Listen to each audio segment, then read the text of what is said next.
On a morning in the summer of 1694, a man stood on a dock in Bridgetown, Barbados, watching a ship being loaded with sugar. He was 42 years old, prosperous, and bored in a way that only prosperous men can be bored. His name was Stede Bonnet, and he owned a plantation of 300 acres in the parish of St. Michael, worked by several hundred enslaved Africans whose names no document has preserved. He had a wife, he had children, he had a commission in the island militia, which made him Major Bonnet to the men who touched their hats when they passed him on the street. He had, by every measure that his society recognized, arrived. The ship being loaded was not his. He had no interest in ships. He had spent his entire adult life on an island whose economy was built on maritime trade, and he had never learned to sail, never commanded a vessel, never so much as hauled a line. The sea was for other men, men who worked, men who risked, men who did not own 300 acres of cane in the richest sugar colony in the English Caribbean. He watched the ship anyway. Something in the way the sails hung, something in the way the hull sat low in the water, heavy with cargo. Something. 23 years later, this same man, older now, heavier, with the soft hands of a landowner who had never done physical labor, would stand on the deck of a sloop he had purchased with his own money, crewed with men he was paying a regular salary, and raise the black flag over waters he had no business sailing. He would become a pirate not through desperation or poverty or impressment or any of the usual paths that led men to that profession, but through what can only be described as a deliberate and thoroughly considered choice. He would ally himself with Edward Teach, the man history remembers as Blackbeard. He would raid shipping from the Carolinas to the Spanish Main. He would be captured, tried, and hanged in Charlestown, South Carolina, where he would go to the gallows clutching a bouquet of flowers and delivering a speech so eloquent that the crowd wept. His name was Stede Bonnet. He is the only known pirate in the Golden Age of Caribbean piracy who entered the trade as a wealthy landowner with no maritime experience whatsoever. He is the only pirate who bought his own ship outright rather than stealing one. He is the only pirate who paid his crew wages like a country gentleman paying his servants, rather than dividing plunder according to the articles that governed every other pirate vessel. He is, by any reasonable measure, the most improbable pirate who ever lived, and he is almost entirely forgotten. The paradox that Stede Bonnet presents to history is not simply that he became a pirate despite having no reason to do so. It is that he became a pirate in a way that violated every principle of piracy itself. The Golden Age pirates were, whatever else they were, rational economic actors operating within a coherent system. They stole ships because they couldn't afford to buy them. They divided plunder equally because that was the only way to maintain crew loyalty without the coercive mechanisms of naval discipline. They elected their captains because men who had fled the tyranny of merchant and naval hierarchies would not submit to another tyrant. Every element of pirate organization was a solution to a specific problem faced by men at the margins of the Atlantic economy. Bonnet had none of these problems. He was rich, he was respected, he had access to credit, to legal commerce, to the entire apparatus of legitimate colonial enterprise, and he threw it all away to do, badly, something he had no idea how to do in a way that made no sense even by the standards of the men who were doing it. This is the story of how a comfortable man chose discomfort, how a respectable man chose disgrace, how a man who could have died in his bed, surrounded by children and grandchildren, chose instead to die on a gallows in a foreign port, his body left to rot in the harbor sun as a warning to others. It is not, in the conventional sense, an inspirational story. It is not a story of triumph or redemption, or even of magnificent failure. It is something stranger and perhaps more interesting, the story of a man who walked with open eyes into exactly the disaster he was looking for. But to understand Stede Bonnet, we must first understand Barbados.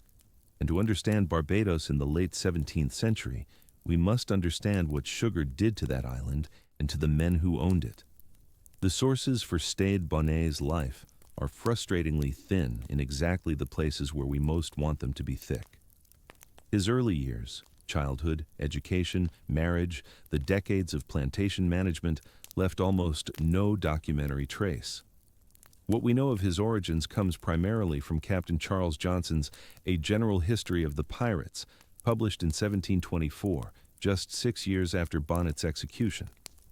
Johnson, whose true identity remains disputed, provides the most detailed account of Bonnet's career, but he is writing about a man he never met based on sources he does not identify, for an audience hungry for sensational stories about pirate outlaws. His account is vivid, detailed, and impossible to fully verify. We have, additionally, the trial records from Bonnet's prosecution in Charlestown, which preserve some testimony about his activities, but nothing about his motivations. We have scattered references in colonial correspondence, letters from governors complaining about pirate depredations, reports of captures and escapes, the bureaucratic detritus of an Atlantic world struggling to maintain order on waters it could not control. We have newspaper accounts, some contemporary, some published decades later, that repeat and embellish the same basic narrative. What we do not have is a single document written by Bonnet himself. No letters, no logs, no journals, no statement explaining why a man who had everything chose to become an outlaw.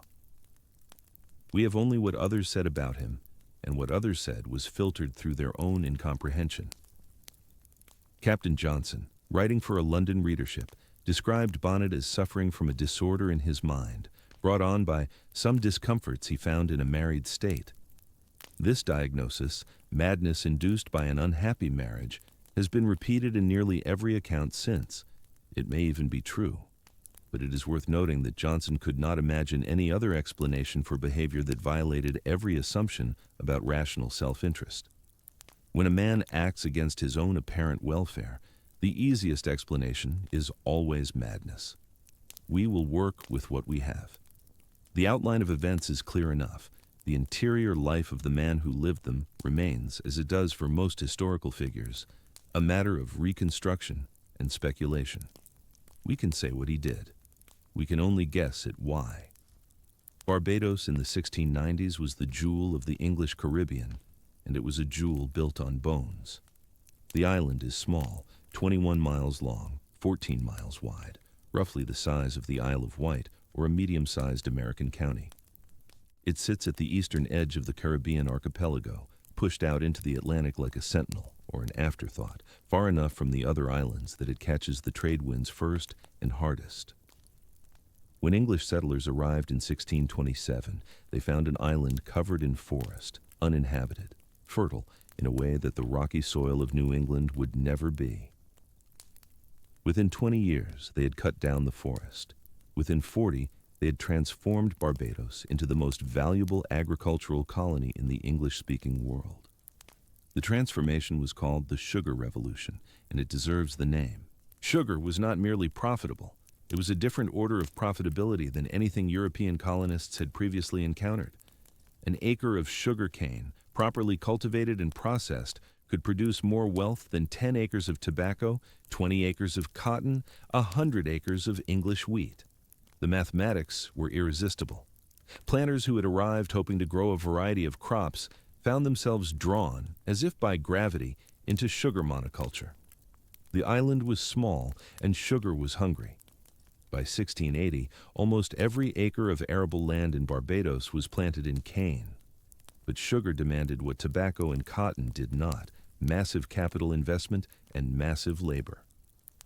A tobacco planter could start with a few acres and a few workers and build from there. A sugar planter needed from the beginning the land to grow the cane, the mill to crush it, the boiling houses to process the juice, the curing houses to dry the muscovado, the cooperatives to barrel it, the wharves to ship it. Sugar production was industrial before the Industrial Revolution. The plantation was a factory set in a field. And the factory required workers in numbers that the English population could not supply. The solution was the same solution that powered the entire Atlantic economy of the 17th and 18th centuries. The solution was enslaved Africans, transported across the Middle Passage in conditions of horror that contemporary observers described, but that no description can adequately convey, to work in conditions of horror that killed them faster than they could reproduce, requiring constant importation of new bodies to replace the dead. In 1640, there were perhaps a few hundred enslaved people in Barbados. By 1680, there were nearly 50,000, outnumbering white inhabitants by more than 2 to 1.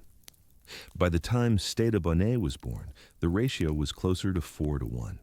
The island had become what it would remain for another century and a half, a machine for converting African lives into English sugar. Stede Bonnet was born into this world around 1688, give or take a year. His family was established, respectable, connected to the planter aristocracy that had consolidated control over the island in the decades since the Sugar Revolution. His father died when Stede was young. His mother remarried into another planter family. The boy received what Johnson calls a liberal education, which in the context of colonial Barbados meant tutoring in the classics, probably some French, almost certainly training in the management of a sugar estate. He inherited his father's plantation while still a minor, came into full possession of it at his majority, and settled into the life that his birth had prepared for him. It was, by the standards of most human beings who have ever lived, an extraordinary life. A sugar planter in Barbados was not merely wealthy, he was part of a class that contemporaries compared to the aristocracy of England itself.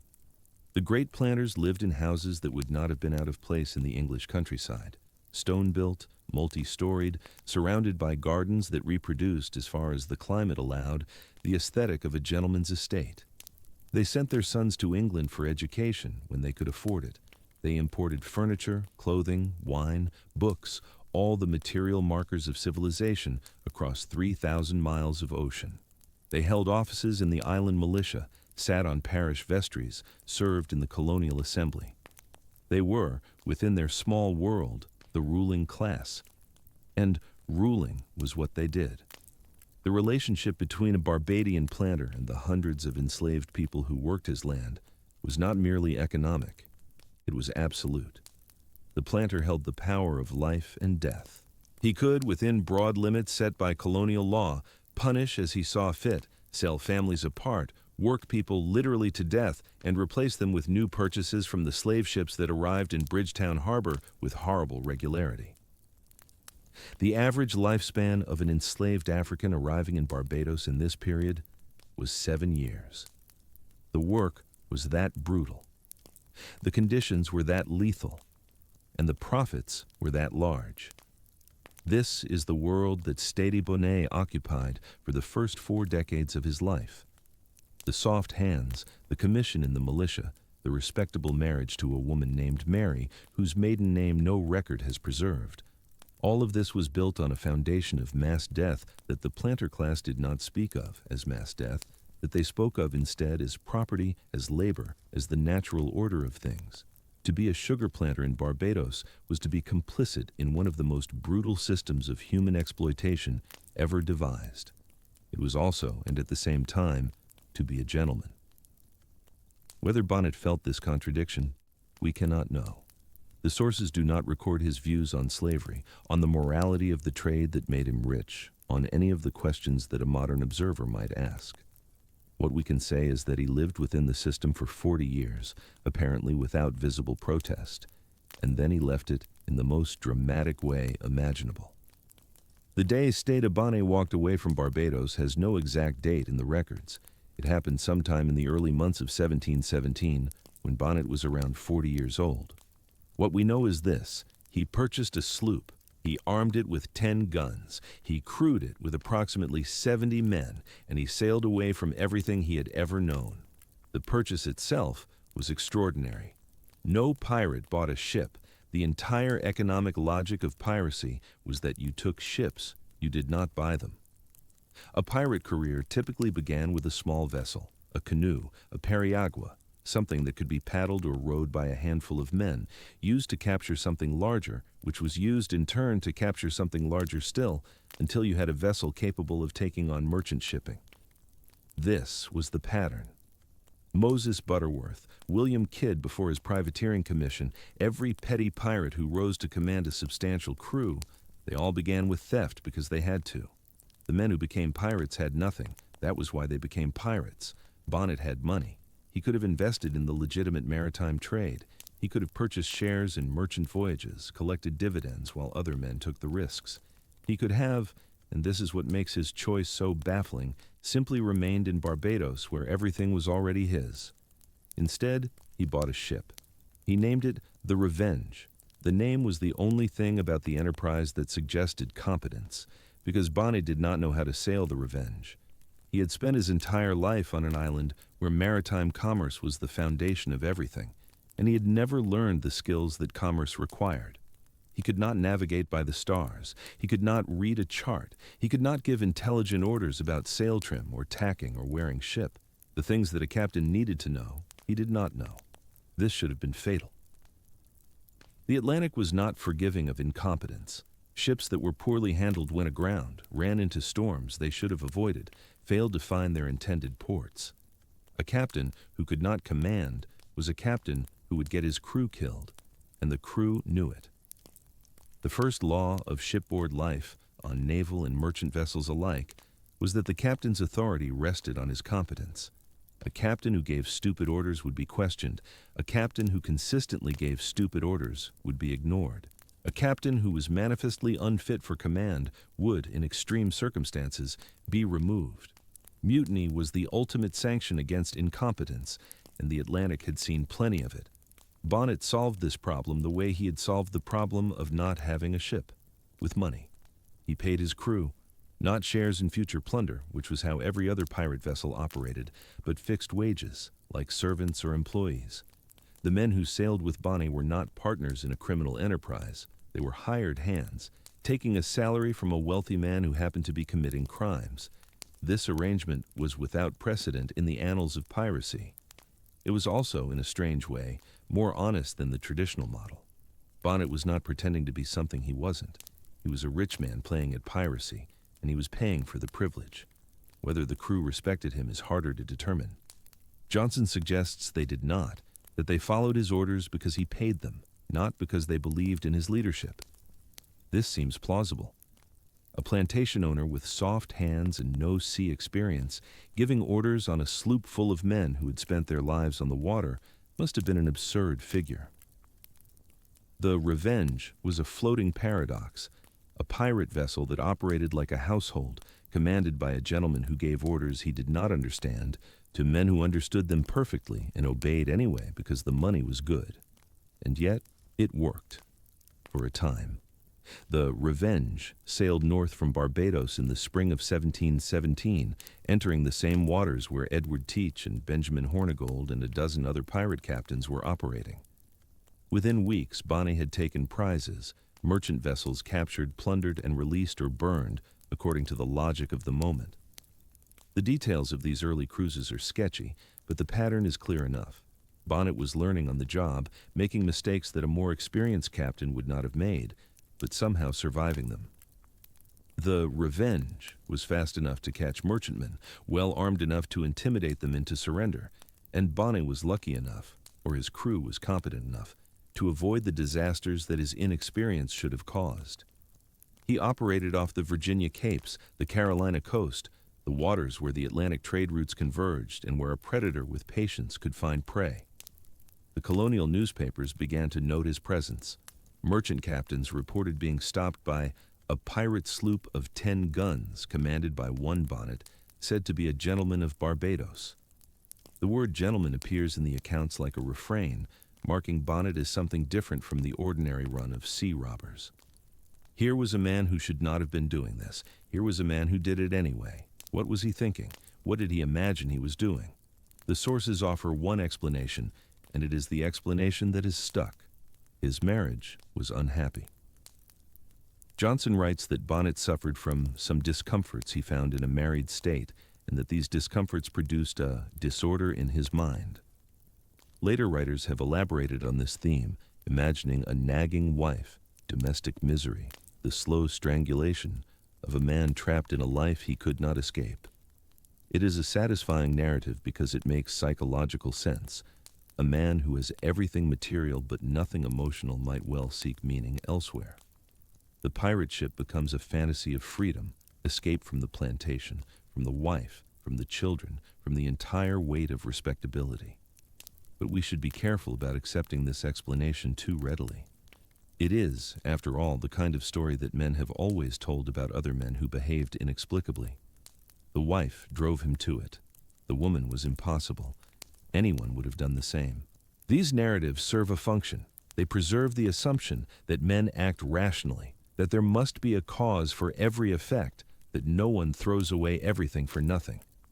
If Bonnet became a pirate because his wife was terrible, then his behavior makes sense. If he became a pirate for reasons we cannot understand, or for no reason at all, then we are in the presence of something more unsettling.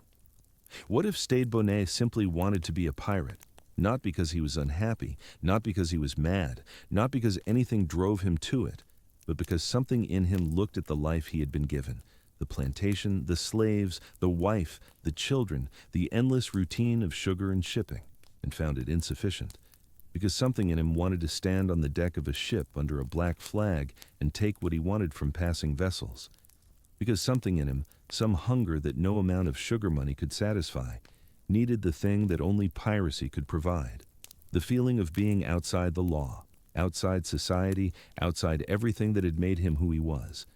This is speculation. We cannot know what Bonnet wanted because he left no record of his desires. But it is worth entertaining the possibility that his choice was not a response to unbearable circumstances, but an act of will, that he became a pirate because he wanted to, and that wanting to be a pirate is itself something that requires no further explanation. Some men want things that their societies tell them they should not want. Some men act on those desires despite everything. Some men, in the end, are simply strange. Stede Bonnet was strange. That much is clear from everything that followed. The question is what his strangeness means. The summer of 1717 found Bonnet off the Carolina coast, operating with what might generously be called marginal success. He had taken prizes, he had plundered cargoes, he had, in the most basic sense, become a pirate. But he had also made mistakes that a more experienced commander would have avoided, and those mistakes were beginning to catch up with him. The details are uncertain, but at some point in the late summer, the Revenge was damaged in an engagement, possibly with a Spanish warship, possibly with a well-armed merchantman that fought back. Bonnet himself was wounded, though the severity of the wound is unclear. The ship needed repairs, the captain needed rest, and both found themselves, through accident or design, in the company of the most famous pirate of the age. Edward Teach had been at sea longer than Bonnet had been thinking about the sea. He had served under Benjamin Hornigold, the old pirate who had trained half the captains of the Golden Age. He had taken his own command, a captured French slave ship that he renamed Queen Anne's Revenge, and he had refitted her into one of the most powerful pirate vessels in the Atlantic. He carried 40 guns. He commanded a crew of several hundred. He had cultivated a personal image of terrifying wildness, the great black beard braided with ribbons, the slow match tucked into his hat brim so that his face was wreathed in smoke during battle, that made him a figure of legend even to men who had never seen him. Teach was everything that Bonnet was not: experienced, competent, genuinely frightening, and thoroughly at home in the world of maritime violence. When Bonnet came into his orbit, wounded and commanding a damaged ship, the dynamic between them was immediately clear. Teach did not need Bonnet. Bonnet, for the moment, needed Teach.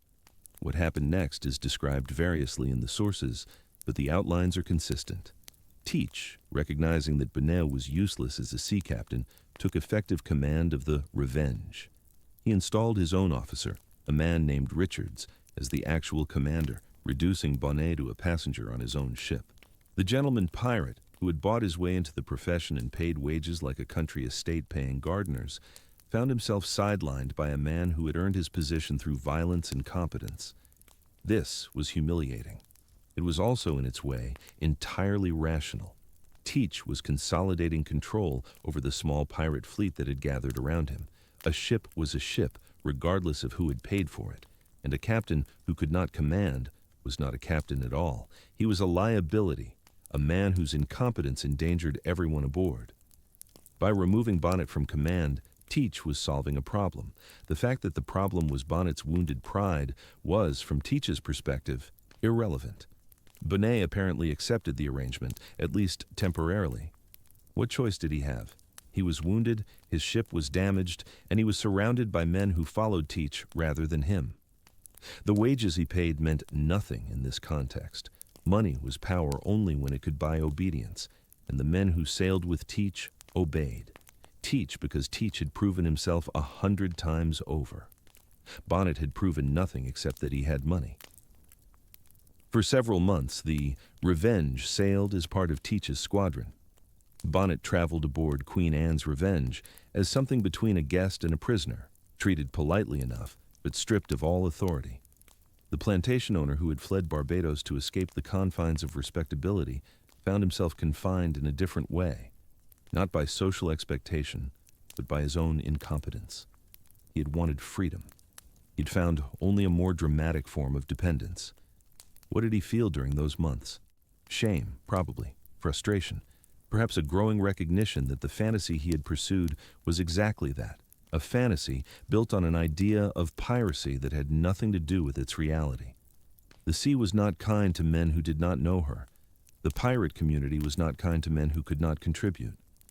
Bonnet had thrown away everything, and he had discovered that everything was not enough to buy the one thing he actually wanted, the respect of men who valued competence over wealth. The humiliation would not last forever. Events were moving toward a confrontation that would give Bonnet another chance and would eventually destroy him.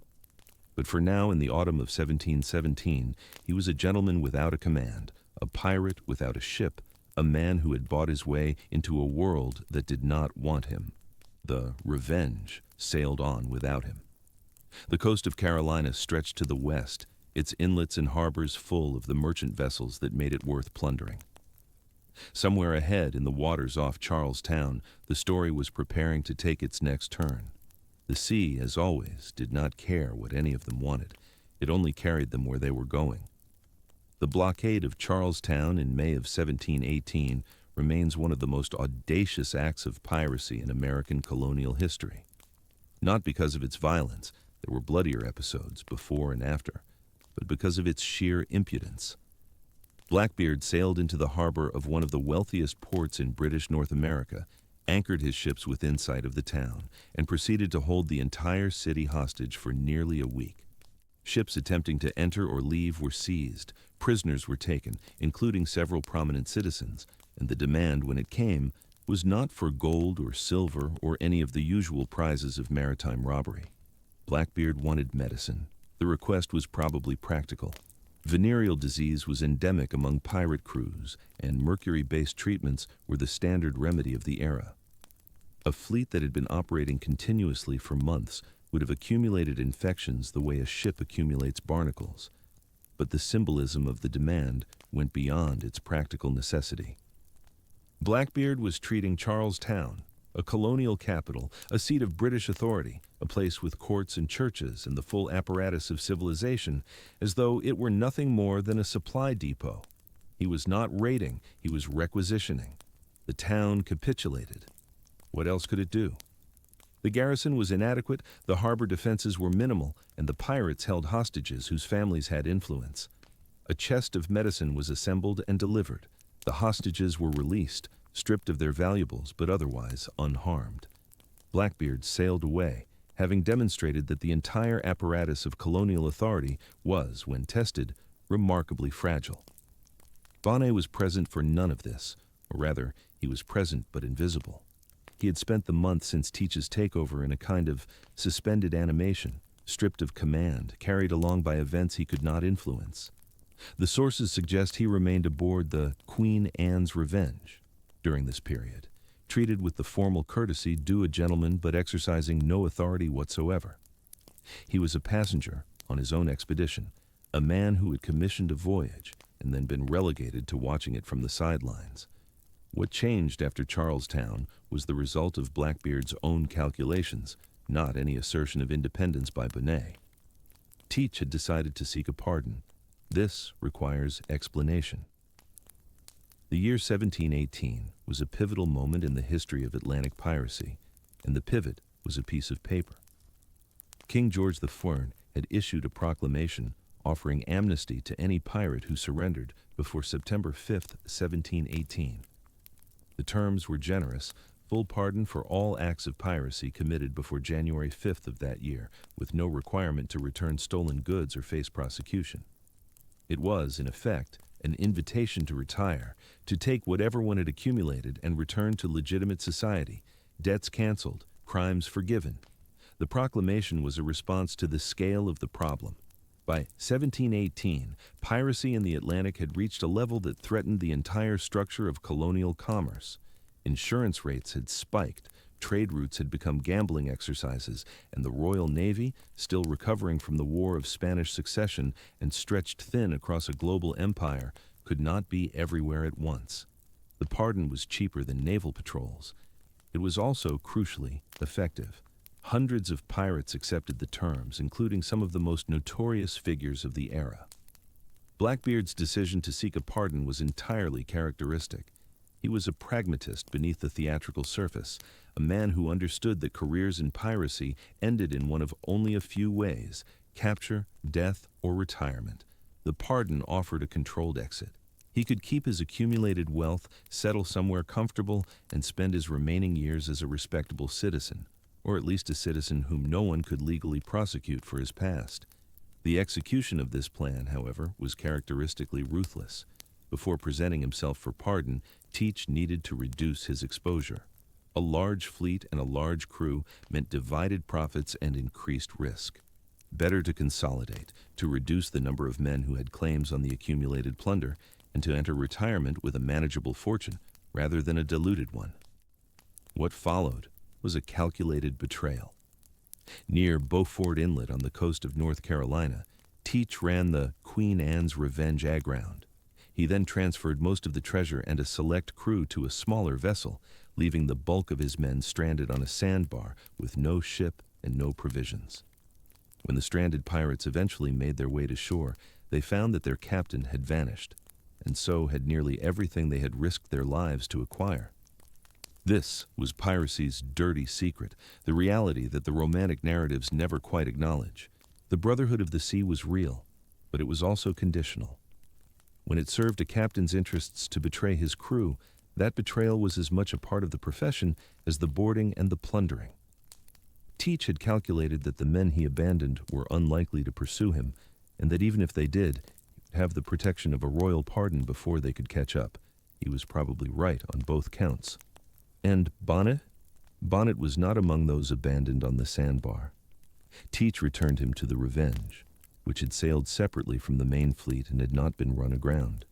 He even returned nominal command of the vessel to its original owner.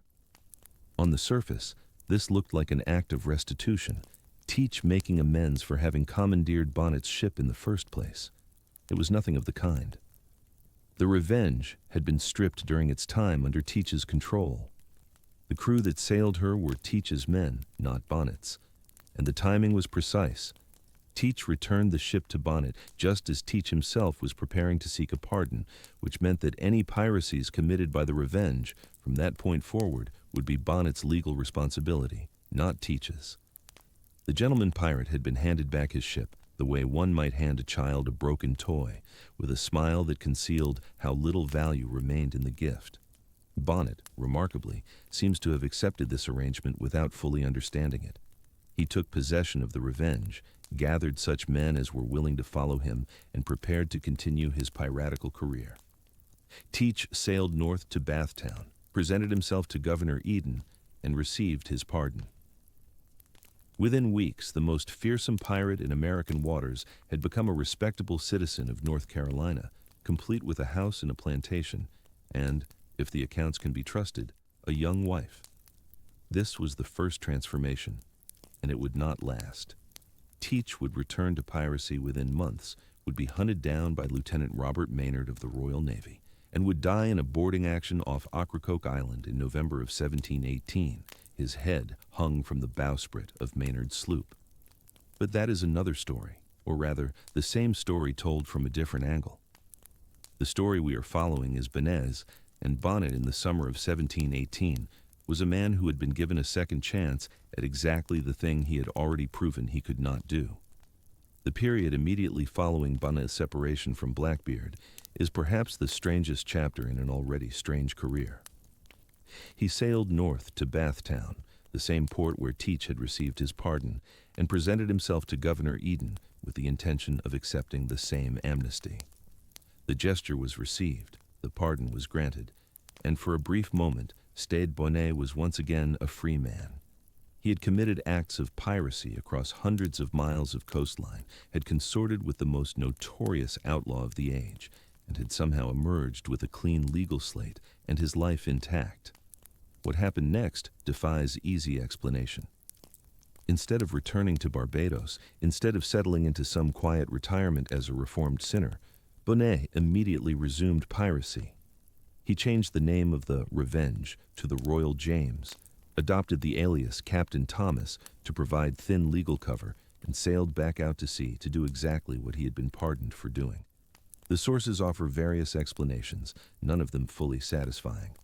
Some suggest that Bonnet intended to sail as a privateer rather than a pirate, to obtain a legitimate commission from some colonial authority and prey only on Spanish shipping, which would have been legal under the terms of then-current treaties. There is evidence that he sought such a commission from the Danish governor of St. Thomas, though whether he obtained it is unclear. Other accounts suggest that he never intended to accept the pardon's implicit bargain at all, that he viewed it merely as a tactical reset, a way to clear his legal record before accumulating new crimes. The most plausible explanation, and the least flattering one, is that Bonnet simply did not know what else to do. He could not return to Barbados. His plantation, his wife, his former life, all of that was behind him now, separated by an unbridgeable gulf of scandal and crime. The pardon forgave his piracy but did not restore his reputation. He would have returned to the island as a laughingstock, the gentleman who had lost his mind and played at being a pirate for a year before slinking home in disgrace. And he had discovered during his months under Blackbeard's shadow that he liked certain things about this life. Not the violence, perhaps. There's little evidence that Bonnet ever enjoyed combat. But the freedom, the absence of social constraint, the way that a ship at sea was its own world, subject to its own rules. He had fled Barbados to escape the suffocating expectations of colonial gentry life, and however badly his escape had gone, he had at least succeeded in escaping. Going back would have been admitting that the whole enterprise was a mistake. So he sailed on. The Royal James, the Revenge, under a new name, cruised the coast of Virginia and the Carolinas through the summer of 1718, taking prizes with a crew that had little reason to respect its captain, but nowhere else to go. The pickings were modest. A few sloops, a few cargoes of provisions, nothing that would make anyone rich. Bonnet was not Blackbeard. He could not command through terror, could not orchestrate the kind of large-scale operations that made piracy genuinely profitable. He was muddling through, doing enough to keep his crew fed and his ship supplied, but never breaking through to the level of success that might have justified the risks. The crew itself was a problem. The men who sailed with Bonnet after the separation from Blackbeard were not, for the most part, the men he had originally recruited in Barbados. Those men had either been absorbed into Teach's flotilla or had drifted away during the months of Bonnet's irrelevance. The new crew were the remnants, men who had been left behind when Teach consolidated his forces, men who had nowhere better to go. They followed Bonnet because they had no other options, not because they believed in him. This kind of crew was dangerous. A pirate captain whose men followed him only from lack of alternatives was a captain waiting to be overthrown. The democracy of the pirate ship was real, and it included the right to depose a captain who was not performing. Bonnet held his position through the summer, partly because no one else wanted it. Being captain of a marginal pirate operation was not a prize worth fighting for, and partly because the alternative to following Bonnet was simply to disband, which would have meant abandoning the ship and the slim chance of future profit it represented. They drifted southward as the summer progressed, working their way down the Carolina coast toward the cluster of inlets and rivers around the mouth of the Cape Fear. This was a logical destination. The Cape Fear River offered shelter, fresh water, and the possibility of careening, the essential maintenance process of hauling a wooden ship onto its side to scrape the hull clean of weeds and barnacles. A ship that had been at sea for months accumulated growth that slowed its sailing speed, and speed was everything in piracy. A slow ship could not catch prizes and could not escape pursuit. The Royal James needed careening badly. So did the smaller vessels that had accumulated around Bonnet's little flotilla, prizes taken during the summer cruises that had been kept as tenders rather than sold or sunk. The fleet, such as it was, entered the Cape Fear River sometime in late August or early September of 1718, found a suitable stretch of beach, and began the laborious process of hull maintenance. They were vulnerable now.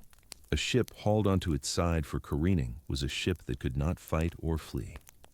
The process took days, and during those days, the pirates were essentially stationary, trapped by their own maintenance needs.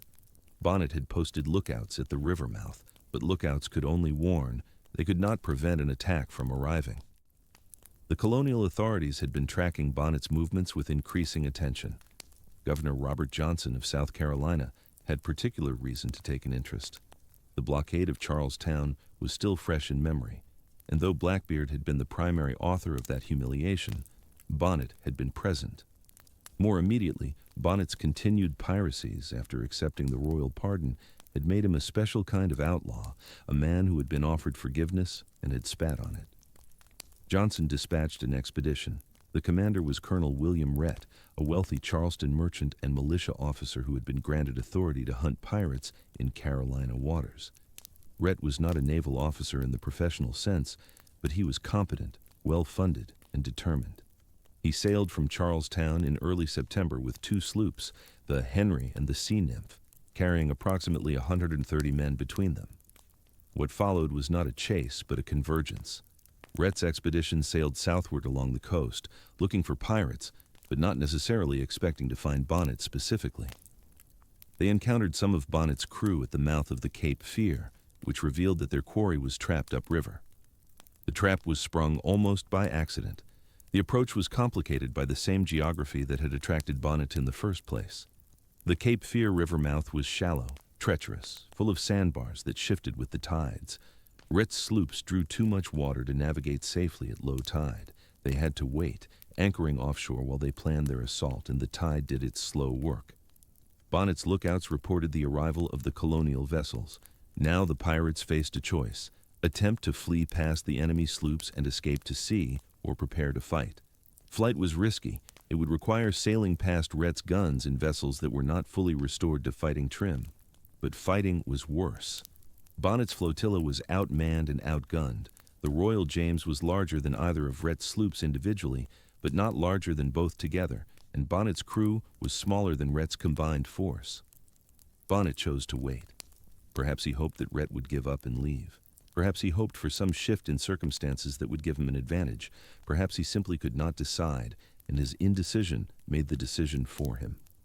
Days passed with the 2 forces watching each other across the river mouth, neither quite ready to commit. The engagement, when it finally came, was a battle of incompetence as much as valor. On the morning of September 27, 1718, Bonnet attempted to run past Rhett's position and escape to sea. In the darkness and confusion, all 3 major vessels, the Royal James and both of Rhett's sloops, ran aground on the same sandbar. What followed was farcical and bloody in equal measure.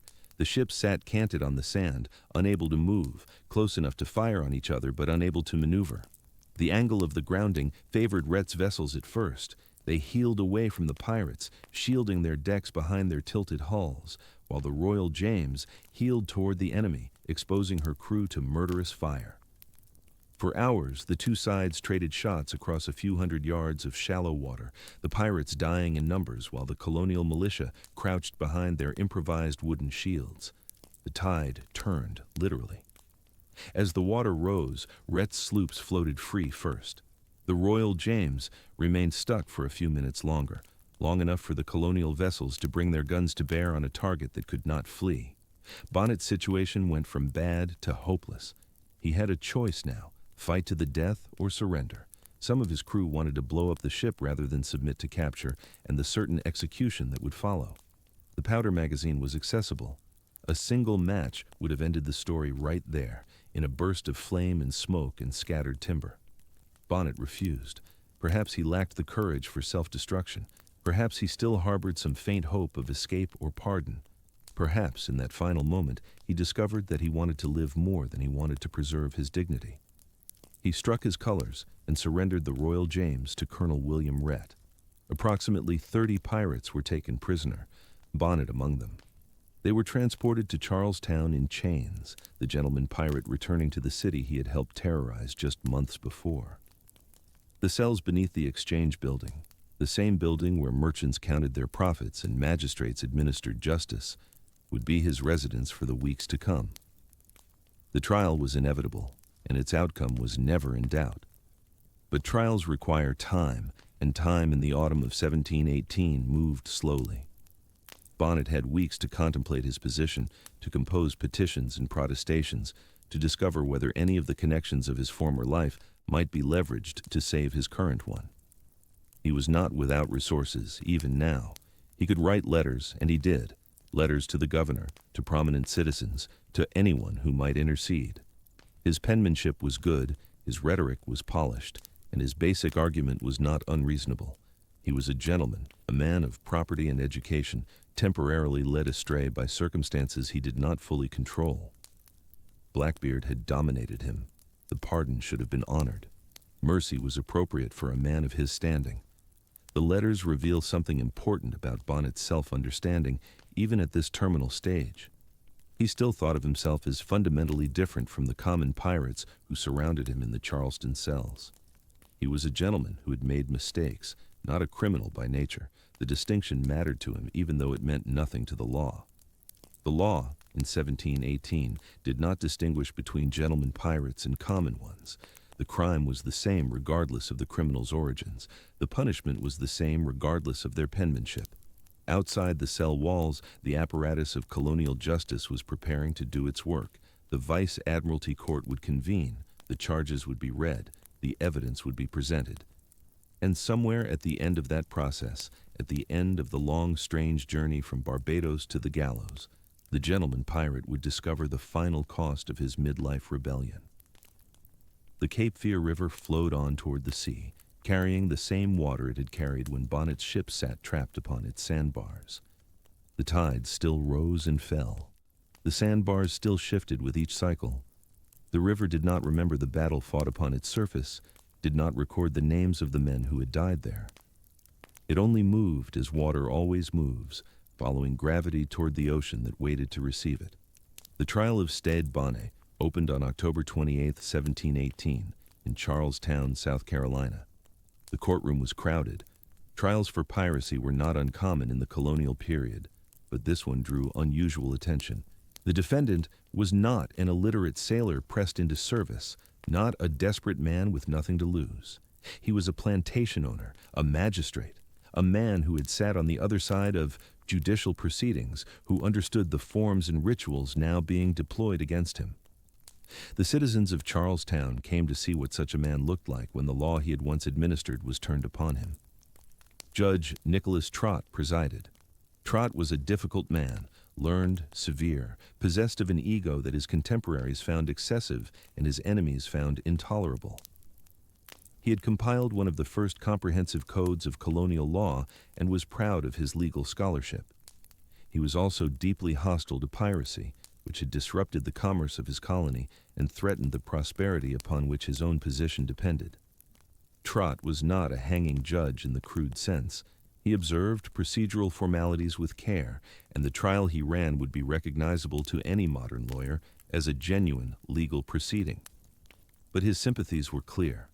The verdict, if not the process, was essentially predetermined. Bonnet faced 33 charges. The indictments were read aloud, each one specifying a particular act of piracy. The taking of this ship on this date in this location, the seizure of these goods from these merchants, the violent acts committed against these victims. The specificity was important. Under English law, piracy was not a single crime, but a collection of crimes, each act of taking constituting a separate offense. The multiplication of charges served a practical purpose. Even if the defendant escaped conviction on some counts, the sheer volume made acquittal on all of them nearly impossible. Bonnet pleaded not guilty. He had no other realistic option. A guilty plea would have ended the matter immediately, and Bonnet, despite the hopelessness of his situation, was not ready to surrender. He still believed, or wanted to believe, that some argument, some appeal, some technicality might save him. He had spent his life as a man of substance, and men of substance expected the system to work in their favor. Even now, even facing a court that had already condemned him in everything but the formal pronouncement, some part of Stede Bonnet still expected to be treated differently from the common pirates who had crewed his ship. The prosecution's case was straightforward and devastating. Witnesses were called, merchants who had been robbed, sailors who had been captured, colonial officials who had documented the pirates' activities. The testimony painted a picture that Bonnet could not refute because it was simply true. He had taken ships, he had stolen cargo, he had sailed under a black flag and called himself a pirate. The fact that he had done so with gentlemanly manners and a certain confusion about the practical details of his trade did not diminish the legal reality of his actions. Bonnet was permitted to speak in his own defense. The records of the trial preserve his words, at least in summary form, and they are remarkable for what they reveal about his mental state. He did not deny his actions. He could not. The evidence was overwhelming. Instead, he offered explanation and mitigation.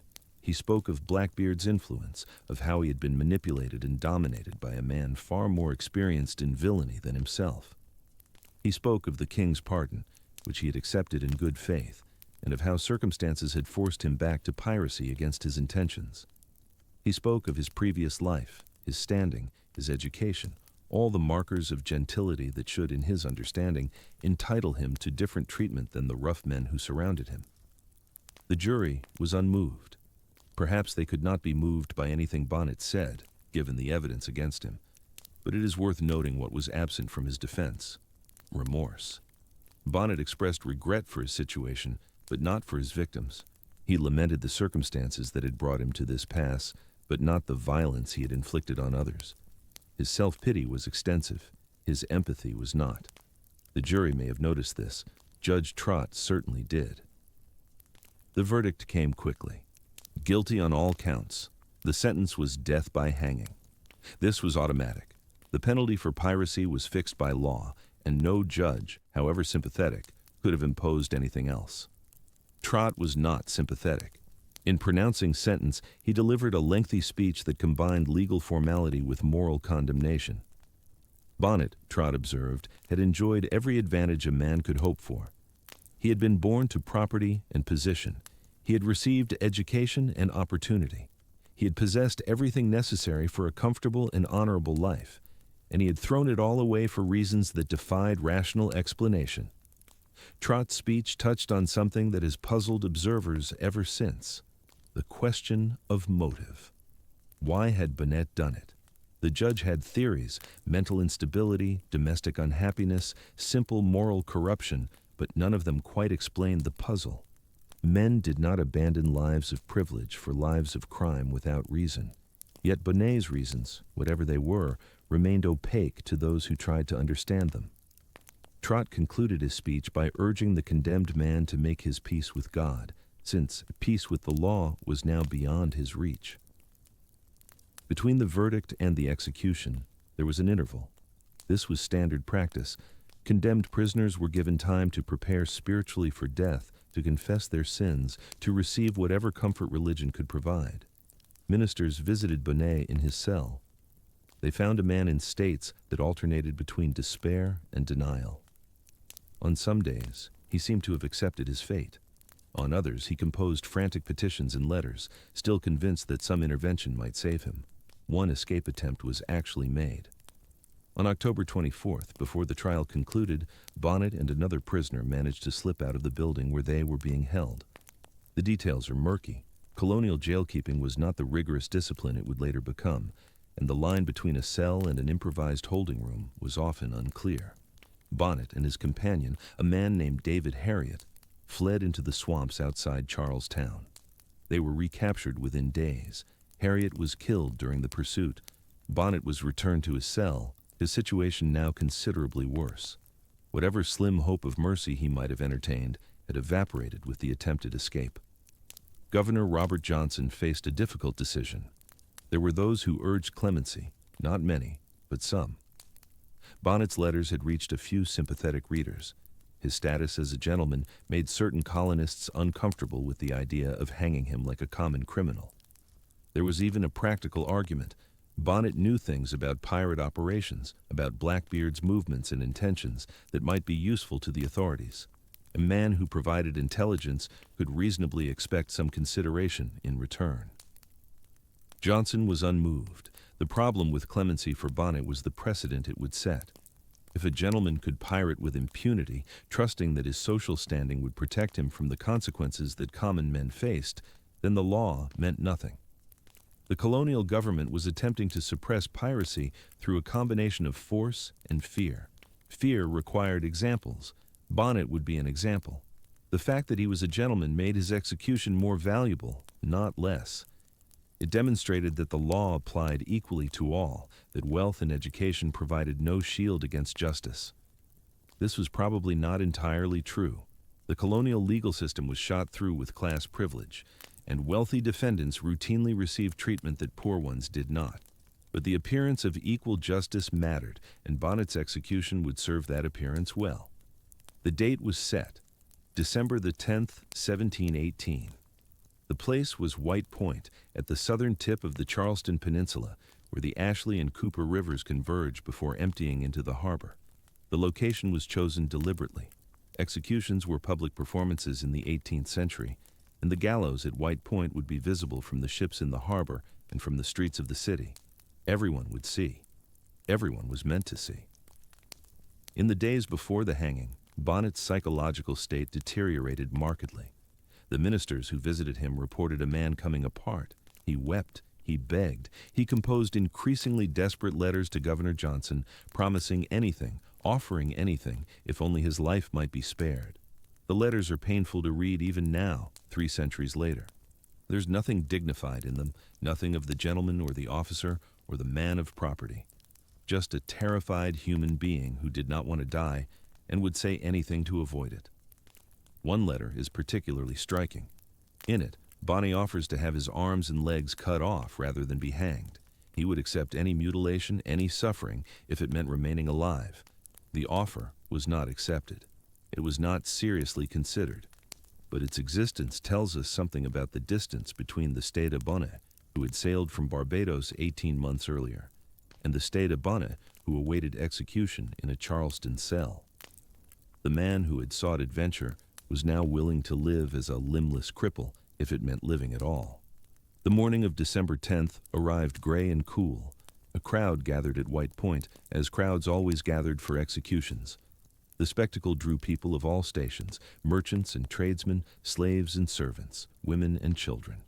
Some came out of genuine interest in seeing justice done.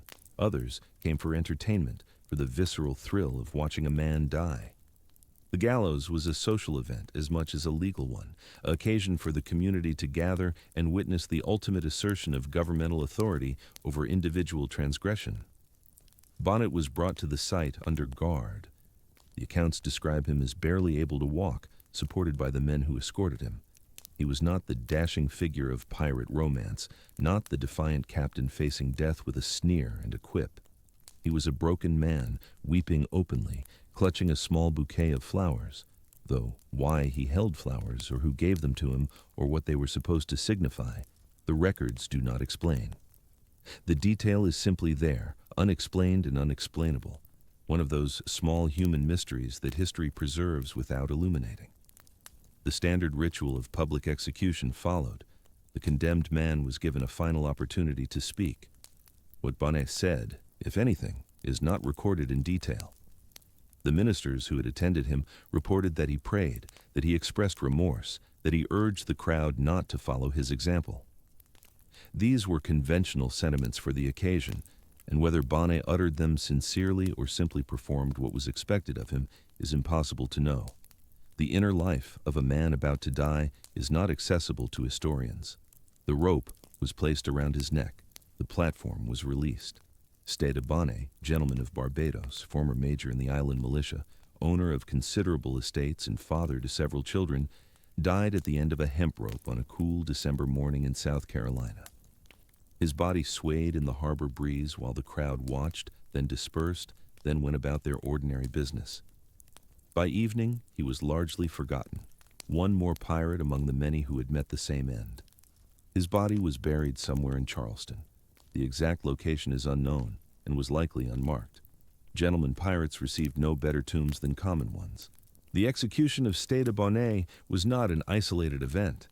It was part of a broader campaign that colonial authorities were waging against piracy in the Atlantic world. Within 2 weeks of Bonnet's hanging, another notable pirate would meet a similar end. Edward Teach, better known as Blackbeard, was killed in a naval engagement off the coast of North Carolina. Lieutenant Robert Maynard of the Royal Navy led the attack, which ended with Teach's head severed and hung from the bowsprit of Maynard's sloop. The man who had dominated and humiliated Stede Bonnet, who had taken his ship and left him stranded on a sandbar, followed him into death by a matter of days. The coincidence of timing was not entirely coincidental. The same colonial anxieties that had motivated the pursuit of Bonnet had also motivated the expedition against Blackbeard. The same political pressures were at work, the same merchants were demanding action, the same governors were seeking to demonstrate their commitment to order. The autumn and winter of 1718-1719 represented a concerted effort by the Anglo-American establishment to exterminate the pirates who had flourished during the confused years following the War of Spanish Succession. Bonnet and Blackbeard were simply the most prominent victims of that effort. But their deaths did not end piracy in the Atlantic. The ships still sailed, the trade still flowed, and men still found reasons to turn to maritime crime. What the executions accomplished was something subtler. They marked the beginning of the end of the so-called Golden Age, the period roughly spanning 1690 to 1730 when piracy in the Atlantic reached its peak in both scale and audacity. After 1718, the survivors would find their operating space increasingly constrained. The Royal Navy increased its presence in the Caribbean and along the American coast. Colonial governors became more aggressive in pursuing and prosecuting pirates. The pardons that had once offered an easy exit from the profession became harder to obtain and less likely to be honored. Stede Bonnet's brief career, barely 18 months from his departure from Barbados to his death in Charleston, fell squarely within the final years of this golden age. He entered piracy at something like its peak and died as the tide was turning. In this sense, his timing was both fortunate and unfortunate. Fortunate in that he experienced the trade at its most vibrant, unfortunate in that the crackdown caught up with him before he could escape its consequences. What, then, are we to make of Stede Bonnet? The question has puzzled historians and storytellers since his death, and the answers proposed have said more about the proposers than about the man himself. The simplest interpretation is the one offered by his contemporaries: madness. Bonnet was mentally ill, his decision to become a pirate the symptom of a deranged mind. This explanation has the virtue of simplicity. It resolves the otherwise inexplicable puzzle of why a wealthy man would abandon his wealth for a life that was nasty, brutish, and short. But it has significant problems. Bonnet's behavior, while unusual, was not clinically insane by any recognizable standard. He made rational decisions, foolish ones, poorly informed ones, but rational in their basic structure. He weighed options, considered alternatives, adapted to circumstances. The mad do not generally do these things. Moreover, the madness explanation feels like a cop-out, a way of avoiding the more disturbing possibility that Bonnet knew exactly what he was doing and chose to do it anyway. A second interpretation focuses on his marriage, the unhappy wife, the nagging, the domestic prison of plantation life. These are supposed to explain the flight to sea. There may be something to this. Bonnet's departure was abrupt and total, suggesting that he was fleeing as much as seeking. A man who is merely bored takes up a hobby. A man who abandons everything has stronger motivations. The marriage explanation also has the advantage of being documented, at least partially. Contemporary sources mention his wife and the difficulties of his domestic situation. But it raises its own questions. If Bonnet wanted to escape his marriage, there were easier ways. He could have taken an extended business trip. He could have maintained a separate residence in another colony. He could have sought divorce or separation, difficult as these were in the 18th century. He did not need to become a pirate. The marriage may have been a contributing factor, but it cannot have been the sole cause. A third interpretation, more modern in its sensibility, treats Bonnet as an early instance of the midlife crisis. The term did not exist in 1717, But the phenomenon it describes is surely not unique to the 20th century. Men in their middle years have always felt the pressure of mortality, the sense that time is running out, the desperate desire to experience something other than the life they have built. Bonnet was in his late 20s or early 30s when he became a pirate, not old by our standards, but middle-aged by his. He had done everything expected of him. He had married well, produced children, managed his estates, served his community, and somewhere in that successful life, something had curdled.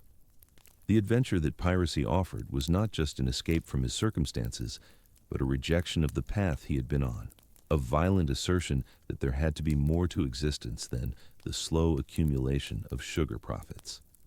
This interpretation has appeal because it suggests that Bonnet was not fundamentally different from us. He was a man who wanted meaning and could not find it in the places he was supposed to look. His methods were extreme, but his underlying impulse was universal. We can recognize ourselves in him, or at least in a version of him, and that recognition makes his story feel relevant rather than merely exotic. But there is a danger in making Bonnet too relatable. He was not a sympathetic figure. He terrorized innocent people. He stole their property. He placed their lives in danger. The sailors and merchants who fell into his hands did not experience him as a seeker of meaning, but as a threat to their survival. Whatever psychological motivations drove Bonnet to piracy, they do not excuse or diminish the harm he caused. The midlife crisis interpretation risks romanticizing someone who, whatever his internal torments, was also a criminal and a violent one. Perhaps the most honest conclusion is that we simply do not know why Stede Bonnet became a pirate. The sources are insufficient. His own testimony, such as it survives, is unreliable.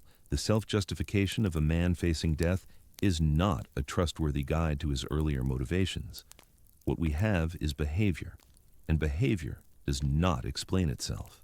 Bonnet bought a ship, hired a crew, and sailed out of Bridgetown Harbor into a life of crime. He did this knowing what it would cost if he were caught. He did it anyway. The fact resists easy explanation and perhaps should be allowed to remain resistant. What we can say with more confidence is what his career reveals about the world he inhabited. Bonnet's story is not just his own. It is a window into the Atlantic economy of the early 18th century, into the tensions that animated colonial society, into the strange twilight period when piracy flourished in the gaps between competing empires. And those gaps were wider than we might imagine. The Caribbean of 1717 was not a unified space governed by a single legal order. It was a patchwork of competing jurisdictions, overlapping claims, and contradictory authorities. The Spanish claimed vast swaths of territory they could not effectively control. The English, French, and Dutch had carved out their own domains, but the boundaries between them were often unclear, contested, or simply ignored. The sea itself belonged to no one, which meant it belonged to anyone bold enough to take it. Into this chaos sailed Stede Bonnet, a man with no experience of the maritime world, commanding a vessel crewed by men who knew far more than he did about the business they were entering. The Revenge cleared Bridgetown sometime in the spring of 1717. The exact date is uncertain. Colonial records were kept inconsistently, and departures for legitimate trade were not always logged with precision. Departures for piracy were not logged at all. What we know is that Bonnet's ship sailed north, following the chain of islands that curves like a spine from the southern Caribbean toward the open Atlantic.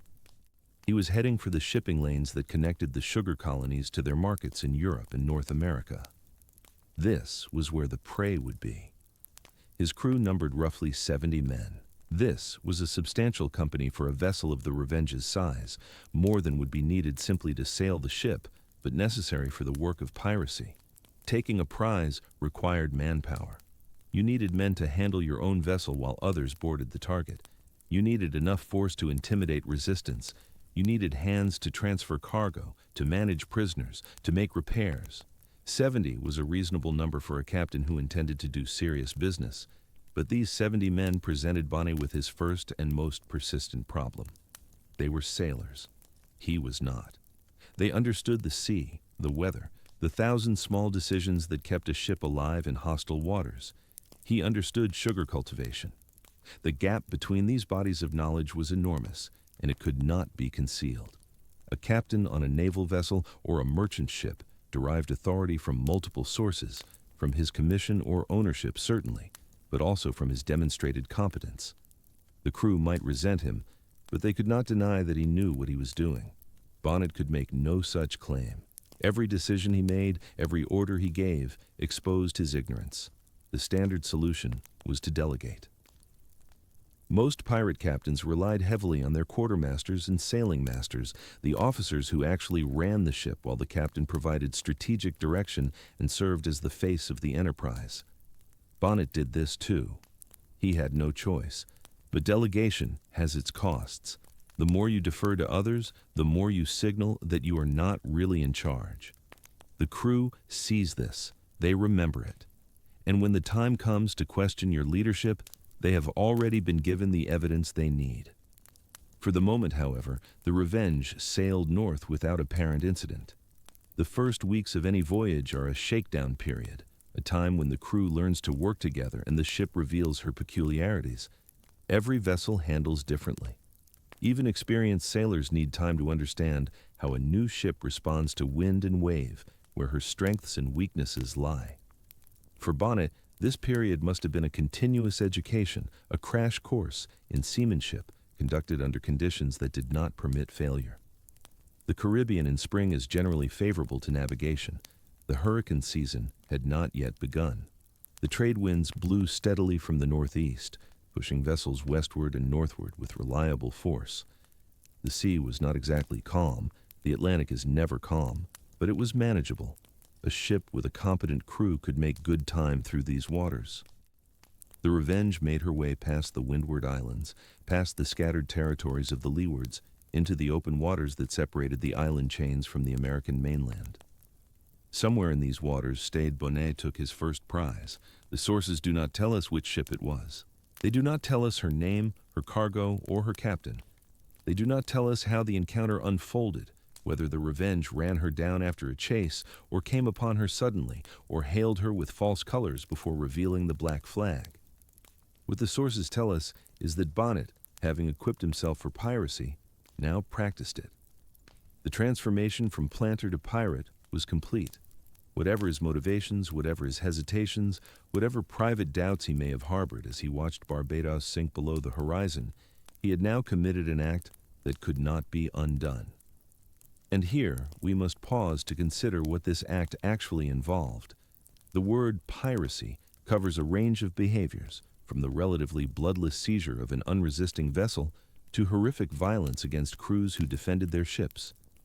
The 18th century pirate operated in a world without fixed rules, and different pirates conducted themselves very differently. Some were gratuitously cruel, others were surprisingly professional. The variations matter because they tell us something about the men involved. Bonnet, by most accounts, was not a particularly violent pirate. This does not mean he was gentle. Piracy is inherently coercive. Even when no blood is shed, the threat of violence structures the entire encounter. The merchant captain who surrenders his cargo without a fight does so because he knows what will happen if he resists. But within the spectrum of piratical behavior, Bonnet tended toward the less brutal end. He took ships, he took their goods, he occasionally burned vessels when he could not use them. But the sources do not attribute to him the sadistic cruelties that characterized some of his contemporaries. The tortures, the murders, the theatrical displays of power over helpless prisoners. This relative restraint may reflect his temperament. A man raised as a gentleman, educated in the manners and expectations of colonial elite society, might find it difficult to abandon those habits entirely. The violence he employed was instrumental, a means to an end, not an end in itself. Or perhaps he simply recognized that excessive cruelty was bad for business. A pirate who acquired a reputation for murdering crews regardless of their cooperation would find that future targets fought harder, preferring the chance of survival in battle to the certainty of death upon surrender. Calculated mercy could be its own form of ruthlessness. Whatever the reason, Bonnet's early captures seem to have followed a pattern. The Revenge would approach a potential target, reveal her true nature, and demand surrender. If the target complied, Her crew would be treated reasonably well, robbed certainly, but not harmed. The cargo would be transferred to the Revenge or distributed among the pirates as immediate plunder. The captured ship would then be released, burned, or occasionally kept, depending on her value and the pirates' immediate needs. The entire transaction, from first sighting to final separation, might take a few hours or a few days. Then, the Revenge would sail on, looking for the next opportunity. In the weeks following his departure from Barbados, Bonnet took several vessels along the American coast. The exact number is disputed. Some sources say 4, others suggest more. The captures occurred off the Virginia and Carolina coasts, in waters that were technically under English jurisdiction but practically unpatrolled. The Royal Navy maintained a presence in the colonial waters, but that presence was spread impossibly thin. A single warship might be responsible for hundreds of miles of coastline, and that warship could not be everywhere at once. Pirates exploited these gaps with casual confidence. They knew the Navy could not catch them. They knew the merchants could not resist them. They operated in a space where the law's reach exceeded its grasp. The ships Bonnet captured in these early months were not great prizes. They were small coastal traders, moving goods between the colonies, provisions from Virginia to the islands, timber from the Carolinas to wherever it was needed, the mundane cargo that kept the colonial economy functioning. These vessels carried little that was valuable in absolute terms, a few barrels of this, a few crates of that. But for a pirate crew that needed to eat, needed to drink, needed supplies to keep their ship operational, such captures were useful. They were also practice. Each successful seizure taught Bonnet and his crew something about their trade. Each failure, had there been failures, would have taught them more. But there is something odd about Bonnet's early career that the sources do not fully explain. A pirate captain typically emerges from the pirate community itself. He rises through the ranks of a crew, demonstrates his abilities, earns the trust of his fellows, and is eventually chosen for command. The process is organic. By the time a man becomes captain, he's been tested repeatedly. His crew knows what he can do. He knows what they expect. The relationship is grounded in shared experience. Bonnet had none of this. He appeared on the scene fully formed, a captain without a career behind him. His crew had no reason to trust him except that he was paying them. This arrangement could work in the short term. Money is a powerful motivator, but it contained inherent instabilities. If Bonnet's judgment proved faulty, if his decisions led to disaster, the crew had no reservoir of loyalty to draw upon. They were employees, not followers. They would stay as long as the arrangement benefited them, and not a moment longer. The remarkable thing is that the arrangement held together as long as it did. Through the spring and summer of 1717, the Revenge prowled the Atlantic seaboard, taking prizes, evading pursuit, accumulating the experience that Bonnet so desperately needed. The crew grumbled, certainly. Crews always grumble. But they did not mutiny. They did not depose their inexperienced captain and replace him with someone more qualified. They stayed, worked, fought, and shared the profits. Perhaps the profits were sufficient. Perhaps the crew had nowhere better to go. Perhaps, despite everything, Bonnet had qualities that made men willing to follow him. We cannot know. The sources tell us what happened. They rarely tell us why. What we do know is that Bonnet's early success attracted attention. The colonial authorities were aware that a new pirate was operating in their waters. Merchants were complaining. Insurance rates were rising. Ships were being lost. The governor of Virginia wrote letters. The governor of South Carolina wrote letters. Everyone agreed that something must be done. But doing something required resources that the colonies did not have and that London was reluctant to provide. So the letters continued, and the pirates continued, and the gap between law and enforcement remained as wide as ever. Bonnet, for his part, seems to have been aware of the risks he was running. The life of a pirate was not sustainable indefinitely. Eventually, the Navy would catch up with you. Eventually, your luck would run out. The question was what to do before that happened. Some pirates accumulated enough wealth to retire, disappearing into colonial society under assumed names, living quietly on their stolen gains. Others died in battle or at the end of a rope. Still others sought pardons, trading their freedom for the promise of future good behavior. In the summer of 1717, such pardons were very much in the news. King George III, seeking to reduce the piracy problem through means other than force, had issued a proclamation offering amnesty to any pirate who surrendered himself by a specified date. The terms were generous. All crimes committed before a certain point would be forgiven. The pirate could return to society with a clean record, provided he committed no further offenses. The proclamation was distributed throughout the colonies, read aloud in port towns, posted in public places. Every pirate in the Atlantic knew about it. The offer created a genuine dilemma. For a man who had been at the trade for years, who had accumulated enemies and a reputation, who had no other skills or connections, surrender might seem like the end of everything he knew. But for someone like Bonnet, a man with property, with a past life he might return to, with options that most pirates did not have, the pardon represented an opportunity. He could stop. He could go home. He could pretend that the last few months had been a temporary madness, now concluded. The authorities, bound by the king's word, would have to accept him. He did not take the pardon, not yet, not in the summer of 1717 when it was first offered. Instead, he sailed south, back toward the Caribbean, back toward the waters where piracy had flourished for decades. Perhaps he had not yet had his fill of adventure. Perhaps he had scores to settle or ambitions to fulfill. Perhaps he simply did not know how to stop.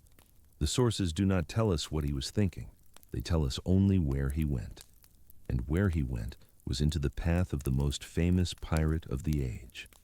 In the late summer or early autumn of 1717, somewhere in the waters off the Bahamas, the Revenge encountered a ship commanded by a man whose name has echoed through 3 centuries of legend and exaggeration, a man known to his contemporaries as Edward Teach, a man known to history by another name entirely, Blackbeard. The meeting between Stede Bonnet and Edward Teach is one of the strangest episodes in the history of piracy. It brought together 2 men who could hardly have been more different. Bonnet, the gentleman planter, educated and refined, entirely out of his element on the quarterdeck of a pirate vessel. Teach, the professional seaman, a man who had spent his adult life on ships, who understood the maritime world with an intimacy that Bonnet could never achieve. Bonnet, who had bought his way into piracy with the proceeds of slave labor. Teach, who had worked his way up through legitimate and illegitimate seafaring alike. Bonnet, who treated piracy as something one did. Teach, who had become piracy itself, who had shaped his entire identity around the role until the man and the myth were inseparable. What happened when these 2 men met depends on which source you trust. The traditional account, repeated in most popular histories, is that Teach effectively took over Bonnet's command. He recognized that Bonnet was incompetent, a gentleman playing at piracy, a liability to any crew under his direction. So Teach did what needed to be done. He placed one of his own men in charge of the Revenge, removed Bonnet from operational command, and kept the gentleman pirate aboard the larger vessel as a kind of guest or prisoner. Bonnet nominally retained ownership of the Revenge, but he no longer captained her. He had been reduced to a passenger on his own ship. This account has the advantage of plausibility. It is exactly what an experienced pirate would do when confronted with an incompetent ally whose ship and crew might otherwise be wasted. Teach was, by all evidence, a practical man. He would not have tolerated weakness that endangered his enterprise. Taking control of the Revenge made tactical sense. It gave Teach additional firepower without the risk of Bonnet's inexperience leading them all into disaster. But the account is also suspiciously neat. It flatters Teach by making him the decisive figure, the man who recognized the problem and solved it. It diminishes Bonnet by reducing him to an irrelevance, a figure of fun, a plantation owner who thought he could play pirate and discovered otherwise. The story is too satisfying to be entirely trustworthy. Reality is rarely so clean. What seems certain is that Bonnet and Teach operated together for several months in late 1717 and early 1718. Their combined force, the Revenge and Teach's larger vessel, along with whatever smaller ships they may have captured, represented a formidable concentration of pirate power. They cruised together. They took prizes together. They shared the proceeds of their plunder according to whatever arrangement they had reached. For Bonnet, this period must have been profoundly humiliating. He had abandoned his comfortable life, sacrificed his reputation, risked his neck, all to become a pirate captain. And now he was not a captain at all. He was a supernumerary, a man without function, tolerated because his ship was useful, but not because he himself was needed. The crew he had hired no longer answered to him. The vessel he had purchased no longer sailed under his direction. Everything he had built had been taken from him by a man who was simply better at the trade. And yet he stayed. This is perhaps the most telling detail of all. Bonnet did not leave. He did not take a boat, sail to the nearest port, and surrender himself under the king's pardon. He did not seek passage to some neutral territory where he might begin again. He remained with Teach, accepted his subordinate position, and continued to participate in the enterprise that had stripped him of his dignity. Why? The sources, as always, do not say.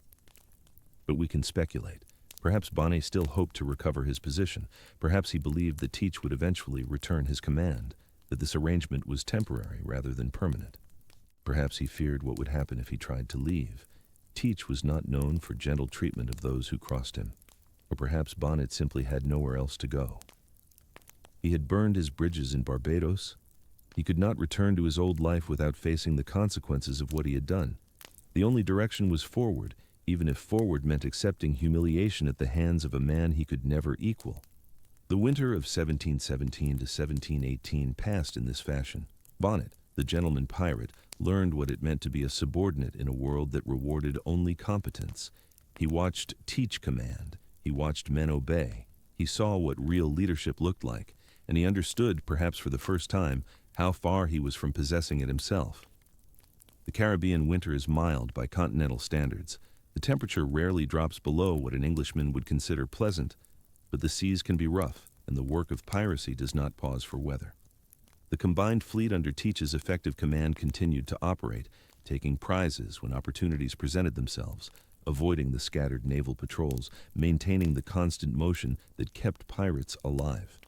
Bonnet went through these months as a spectator to his own life, present but not participating, watching a drama in which he had somehow ceased to be a protagonist.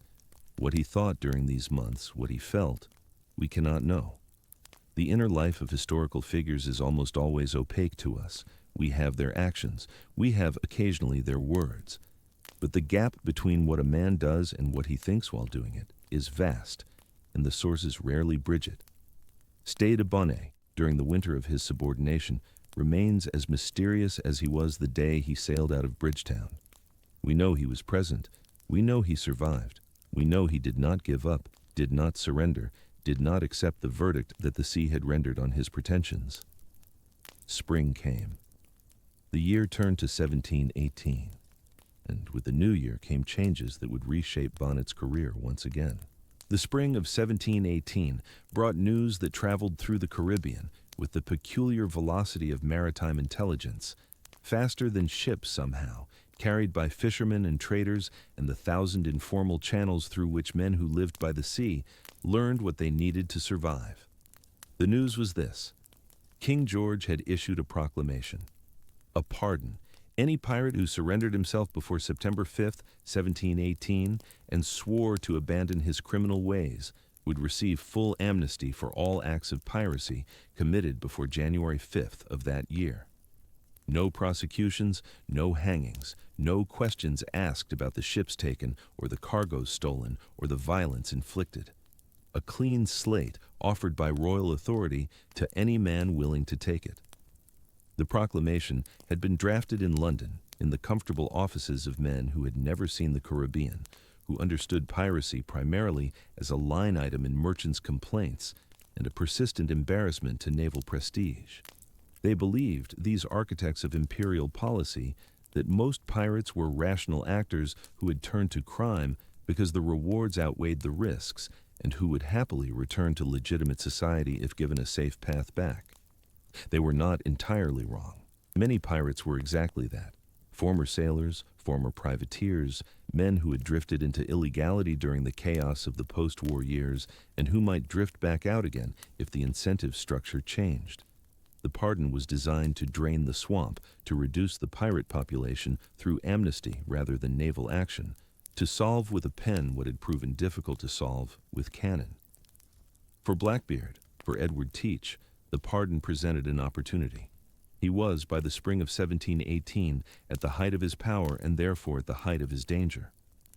Every successful pirate understands that success itself is the enemy. The more ships you take, the more notorious you become. The more notorious you become, the more resources the authorities devote to your capture. The prize that made you wealthy also made you famous, and fame in piracy is a form of death sentence, postponed but inevitable. Teach had been phenomenally successful. He commanded a small fleet. His name was known throughout the colonies. He had, in effect, painted a target on his own back, and he was intelligent enough to know it. The pardon offered a way out. Not permanently, perhaps. Teach was not the sort of man who could imagine himself settling down to a life of quiet respectability, but temporarily. A strategic retreat. He could surrender, accept the pardon, dispose of his plunder through whatever channel seemed safest, and then reassess. If he wanted to return to piracy, nothing prevented him from doing so once the pardon's deadline had passed. If he wanted to retire, the pardon gave him the legal standing to do so. It was, from a purely rational perspective, an excellent deal. But first, Teach wanted one more score. One final voyage before the strategic surrender, and the target he chose was Charleston, South Carolina. Charleston in 1718 was not the grandest city in British North America, but it was among the wealthiest. The Carolina colony had discovered its economic engine in rice cultivation, and rice made fortunes. The harbor was busy with merchant traffic, ships carrying rice to England, ships bringing manufactured goods back, ships engaged in the coastal trade that connected the colonies to one another. The city was also, crucially, poorly defended. Its fortifications were inadequate, its militia was unreliable, and the Royal Navy's presence in the region was minimal. For a pirate fleet of the size Teach now commanded, Charleston represented something between a target and an invitation. The plan Teach conceived was audacious even by the standards of Caribbean piracy. He would not simply lurk offshore, picking off merchant ships one by one. He would blockade the entire harbor. He would stop all traffic in and out of one of the most important ports in British America. He would hold the city itself hostage. The fleet that approached Charleston in May 1718 consisted of 4 vessels: the Queen Anne's Revenge, the Revenge, still technically Bonnet's ship, still under Teach's effective control, and 2 smaller sloops that had been captured during the winter's cruising. Together, they mounted close to 60 guns and carried somewhere between 300 and 400 men. This was not a raiding party. This was, by colonial standards, a small navy. Bonnet was present for what happened next. His role in the Charleston blockade is not specified in the sources, which focus, as they always do, on the figure of Blackbeard. But he was there. His ship was part of the fleet that sealed the harbor mouth and began stopping every vessel that attempted to enter or leave. He watched, or perhaps participated in, though nothing suggests he led, the operation that would become one of the most brazen acts of piracy in American colonial history. The blockade lasted approximately 1 week. During that time, Teach's fleet captured 8 or 9 vessels. The numbers vary slightly between sources, but the magnitude is consistent. Every ship that tried to enter or leave Charleston Harbor was stopped, boarded, and plundered. The prisoners taken included some of the most prominent citizens of the colony, merchants, planters, a member of the Colonial Council. Teach had, without firing a shot at the city itself, effectively paralyzed one of the most important ports on the Atlantic seaboard, and then he made a demand that has puzzled historians ever since. Teach sent a boat ashore with a message for the governor. The message was simple. He wanted a chest of medicines. If the medicines were not provided, he would execute the prisoners, send their heads to the governor, and burn every ship in the harbor. Medicines, not gold, not silver, not the ransom that a man holding some of Charleston's wealthiest citizens might have demanded. Medicines. The specific medicines Teach requested were mercury-based compounds used to treat syphilis. The disease was endemic among sailors and pirates, a consequence of the port visits and commercial sex work that were part of maritime life. Teach's crew, after months of continuous operation, apparently needed treatment badly enough that their captain was willing to hold a city hostage to get it. The governor of South Carolina, Robert Johnson, faced an impossible choice. He could refuse the demand, in which case Teach would almost certainly carry out his threat.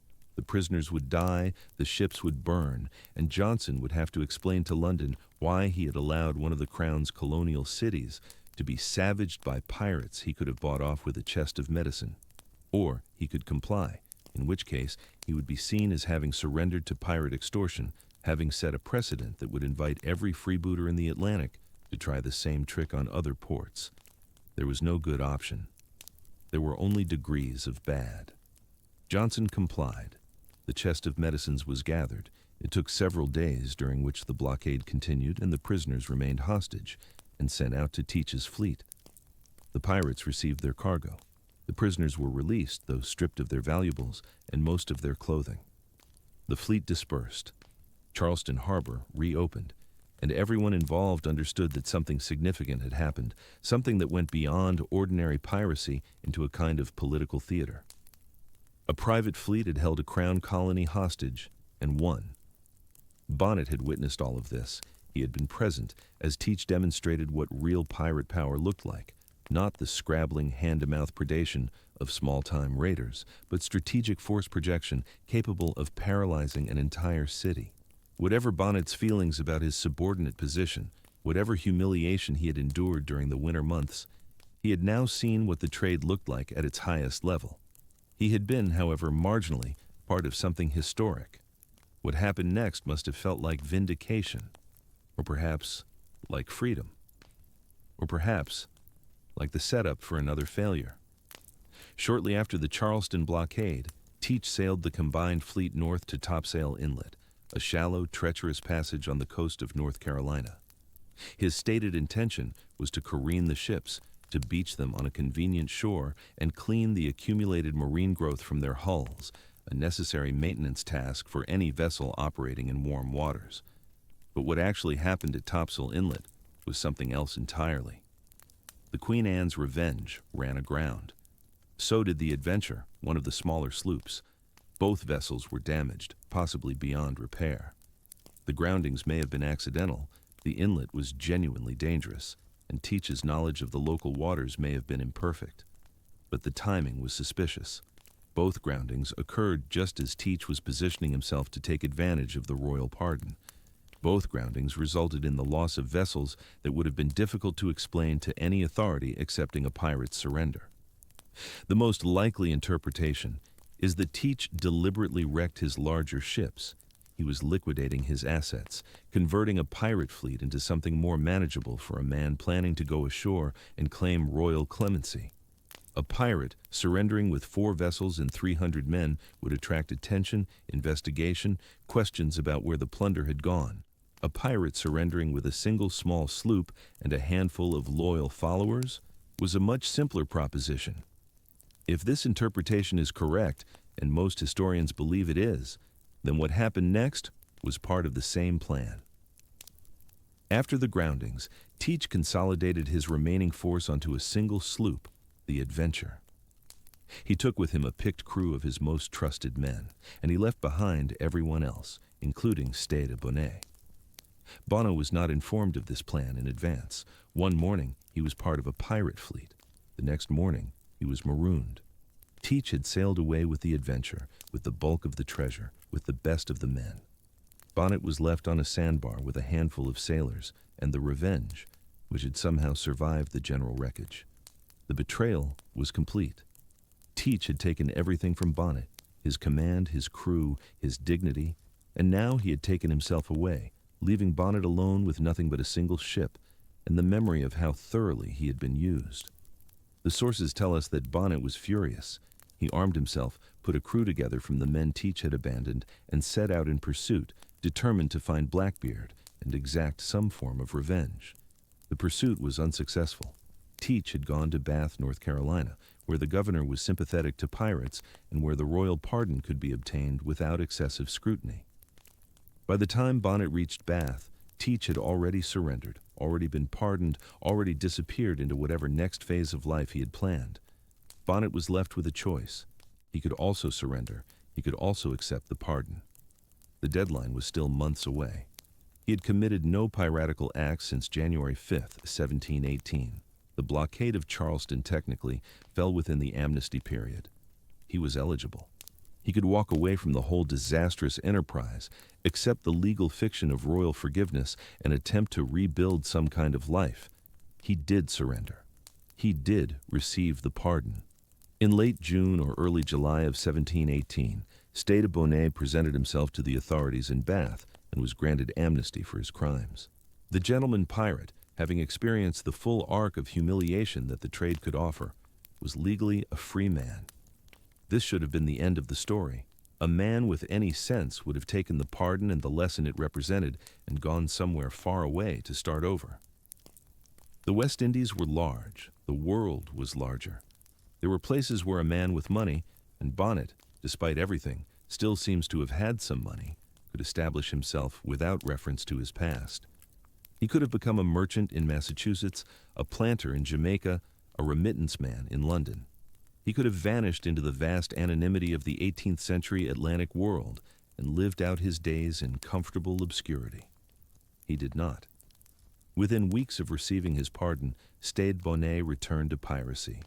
The decision is almost incomprehensible.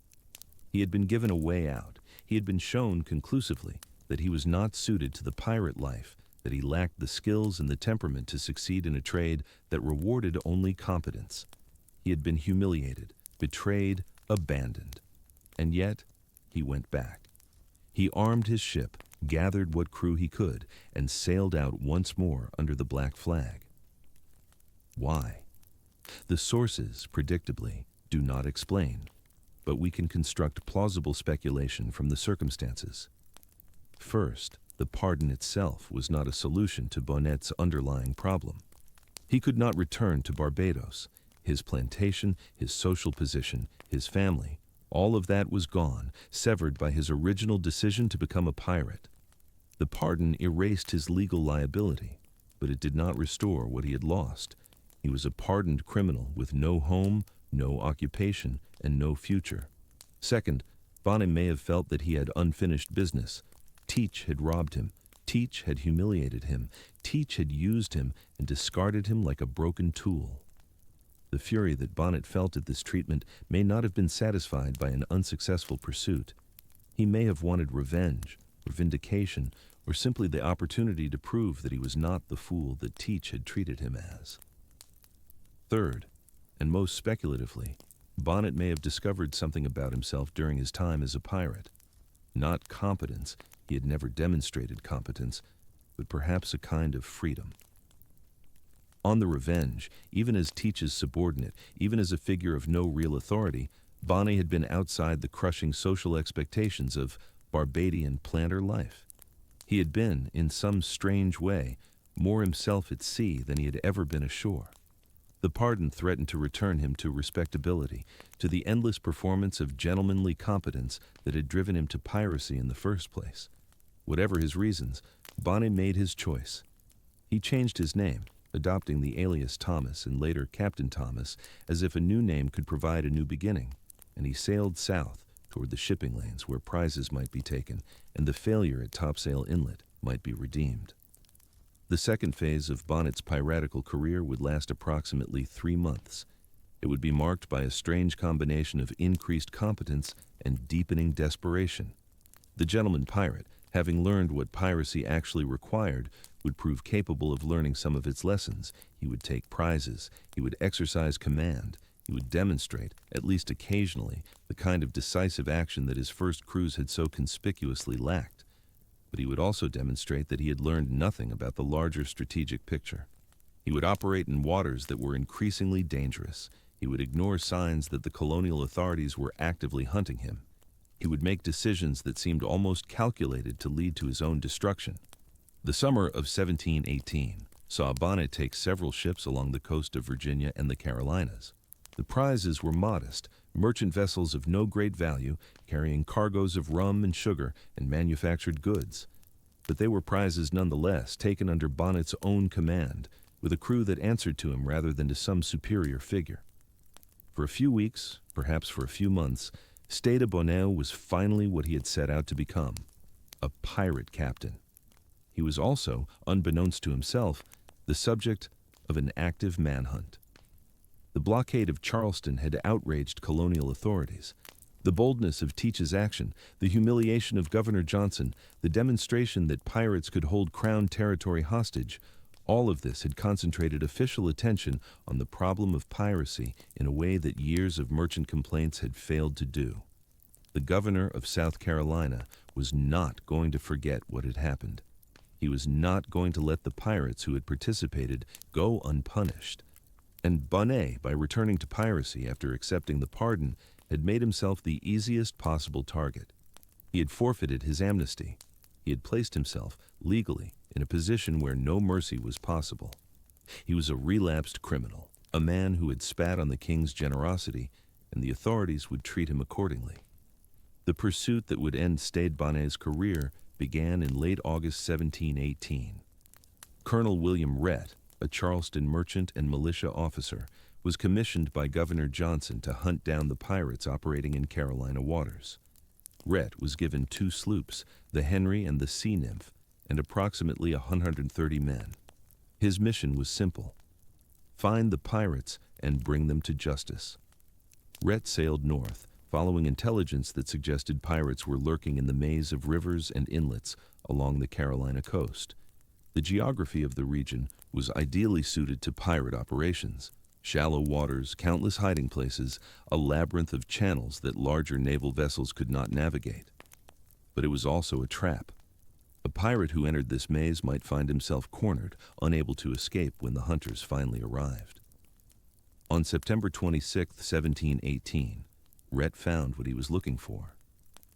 In the Cape Fear River, anchored in a position that suggested maintenance work rather than active cruising, he discovered Bonnet's fleet, the Revenge, and 2 smaller vessels that had been captured during the summer's operations. The trap was sprung. What followed was one of the stranger naval engagements in the history of American piracy.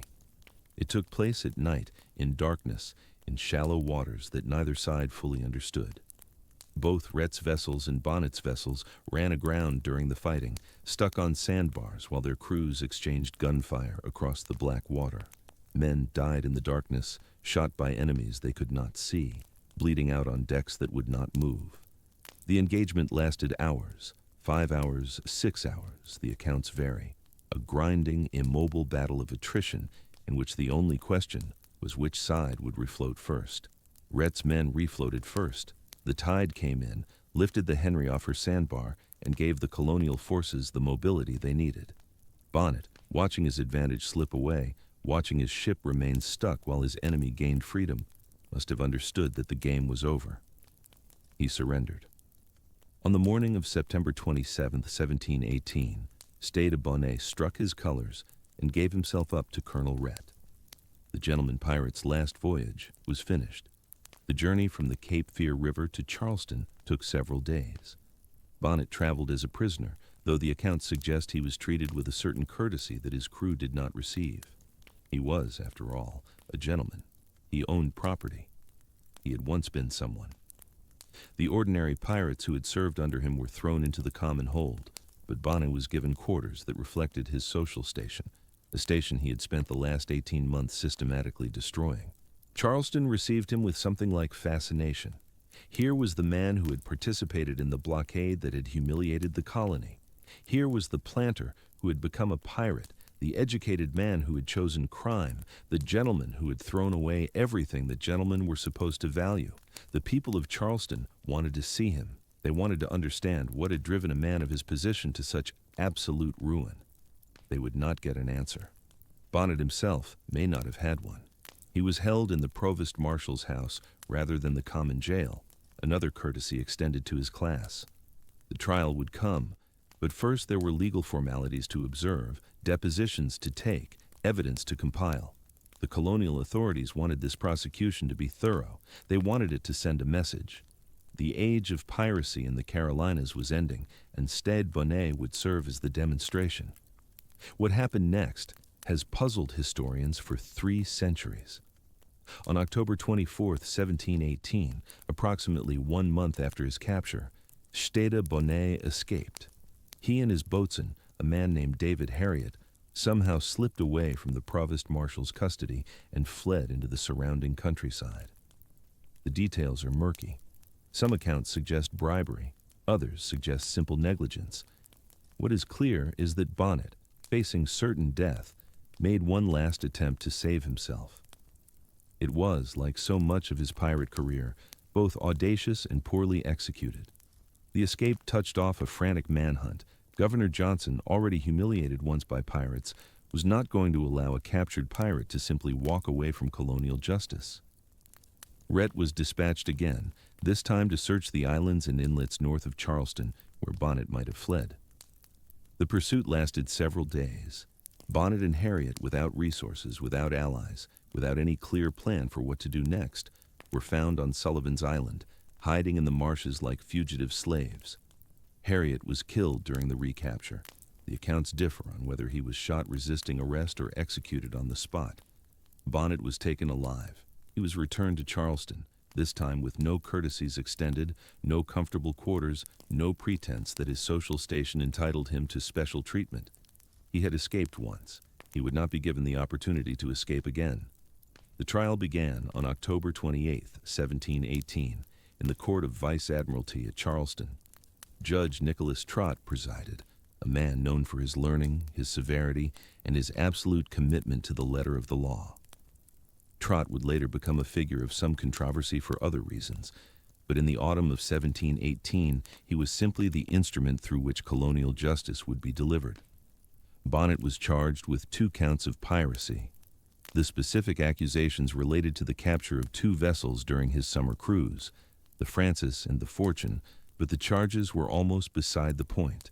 Everyone knew what Bonnet had done. Everyone knew what the verdict would be. The trial was a formality, a legal ritual that had to be observed before the inevitable sentence could be pronounced. What makes the trial transcript remarkable is not the evidence or the arguments, but Bonnet's behavior. He defended himself. This was standard practice in colonial courts, where defendants often served as their own counsel. But his defense was not the defiance one might expect from a pirate facing execution.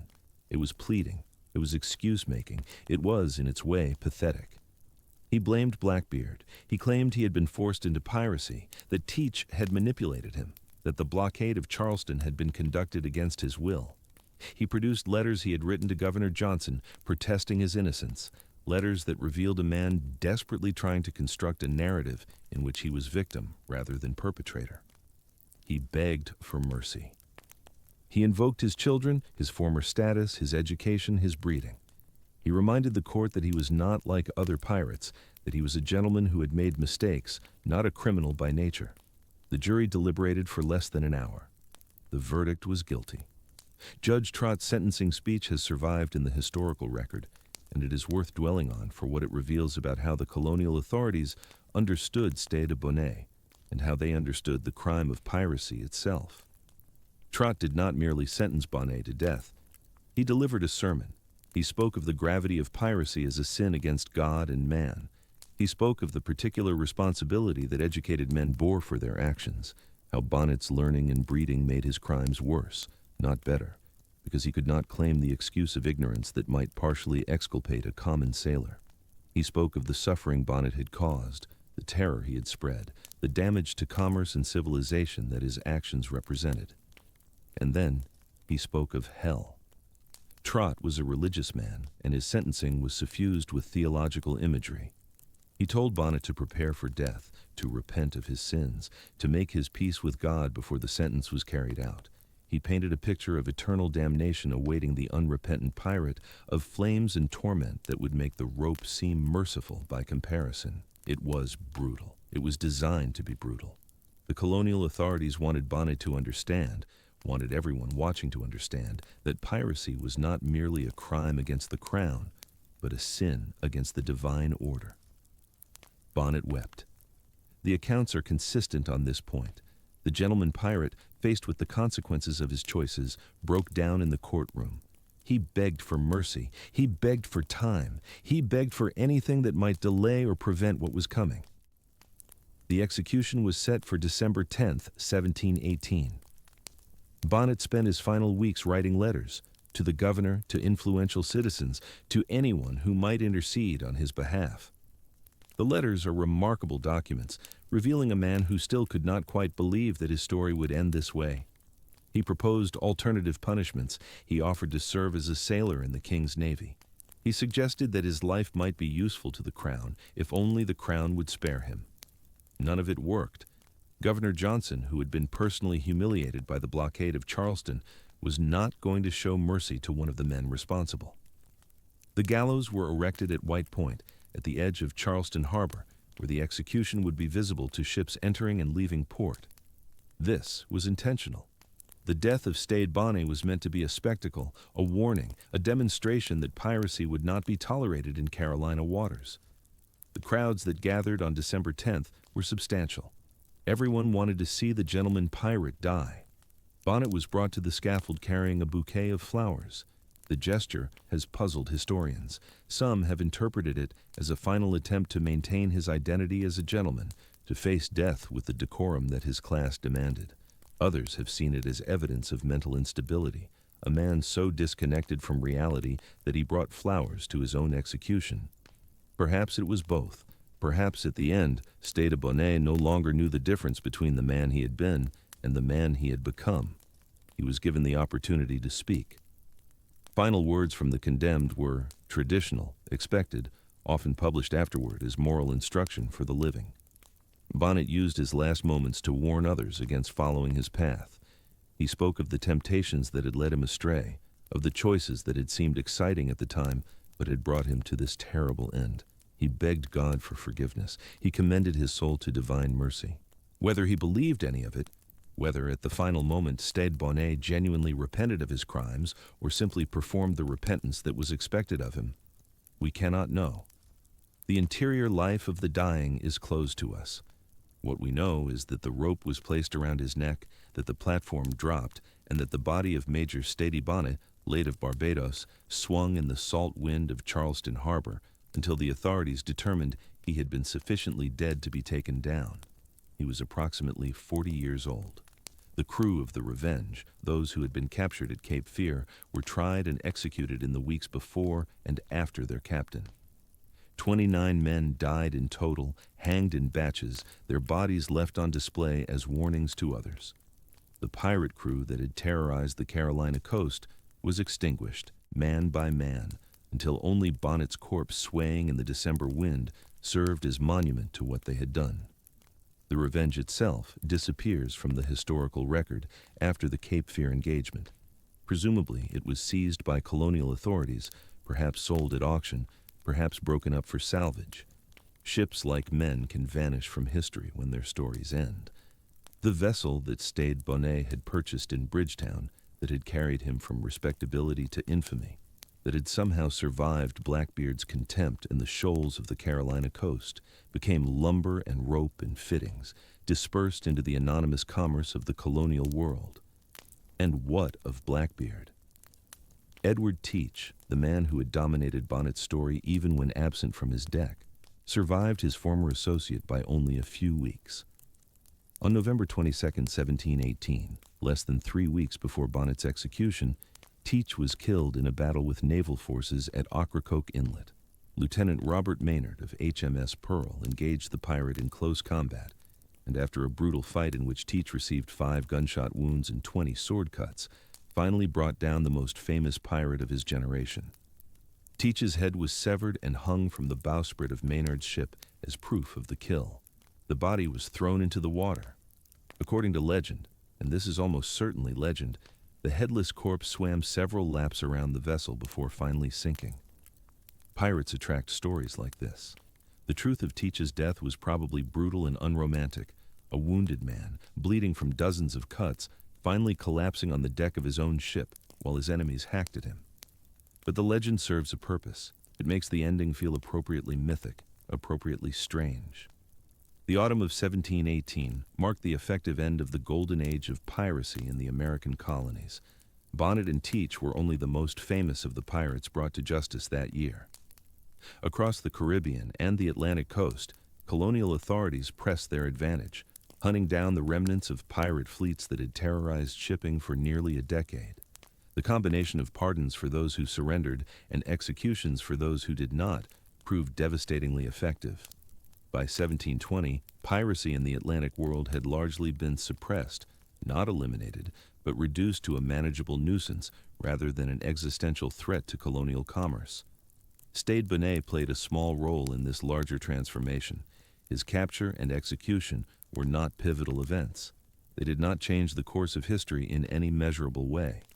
He was one pirate among dozens who died that autumn, one cautionary tale among many.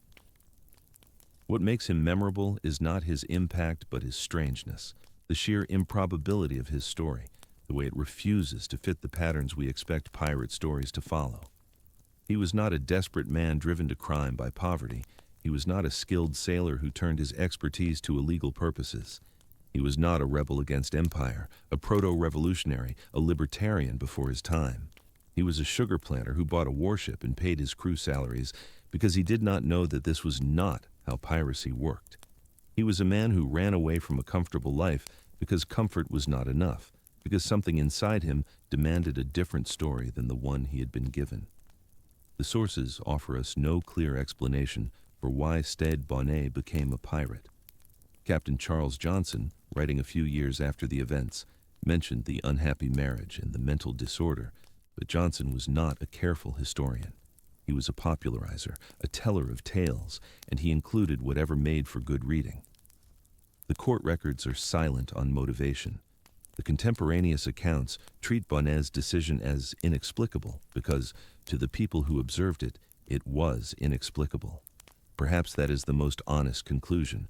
Perhaps Stede Bonnet remains incomprehensible because he was incomprehensible, because human beings sometimes make choices that defy rational analysis, that cannot be explained by economics or psychology or sociology, that emerge from depths of the self that even the chooser cannot fully access. He wanted something. He wanted it badly enough to destroy everything he had. He got it, briefly, imperfectly, at terrible cost, and then he swung from a rope in Charleston Harbor while crowds watched and learned nothing, because there was nothing to learn. Some stories do not have morals. Some lives simply happen, blazing briefly against the darkness, and then are gone. The site where Bonnet was executed is now a public park.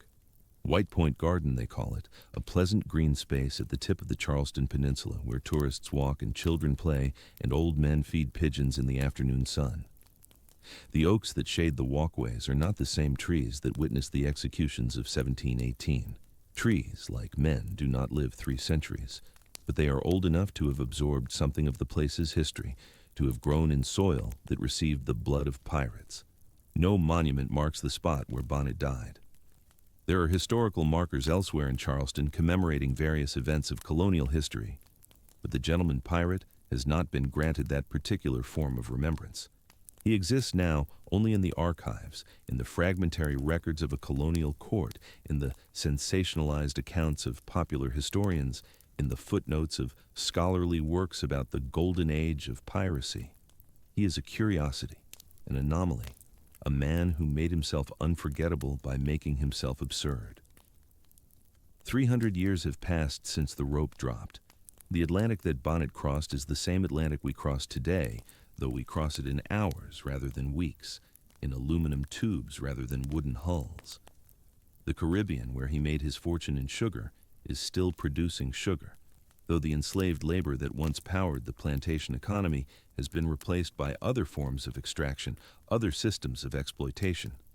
Barbados, where he was born and raised and married and became respectable, is now an independent nation, no longer a colony of the crown that executed him. The world has changed in ways that Bonnet could not have imagined, ways that would have seemed impossible to a man standing on the deck of a sloop in 1717. But the questions his life poses remain strangely contemporary. What do we owe to the lives we did not choose? How much of ourselves can we sacrifice for security, for stability, for the comfort of routine?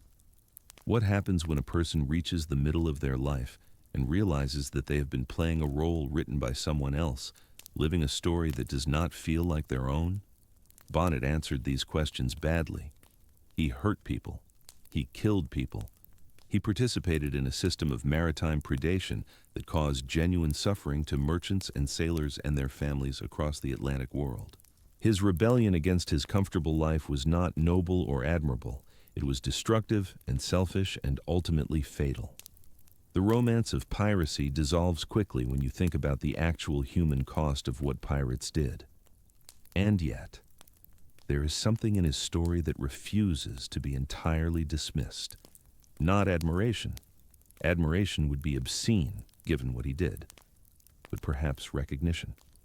Perhaps a flicker of understanding for the man who looked at his plantation, and his wife and his children, and his respectability and said, "This is not enough. This cannot be all there is." He was wrong to become a pirate, but the impulse behind the wrongness, the desperate need to be something other than what circumstances had made him, that impulse is not foreign to us. That impulse lives in anyone who has ever felt trapped by their own success, imprisoned by their own good fortune, suffocated by the weight of everything they were supposed to want. Bonnet found no freedom in piracy. He found only new forms of subordination to Blackbeard, to the sea, to the violence that his new life required. And then he found the rope. The story does not end with liberation. The story ends with a man holding flowers on a scaffold, weeping, begging for a mercy that would not come. The tides still move through Charleston Harbor. The Atlantic still carries ships between continents.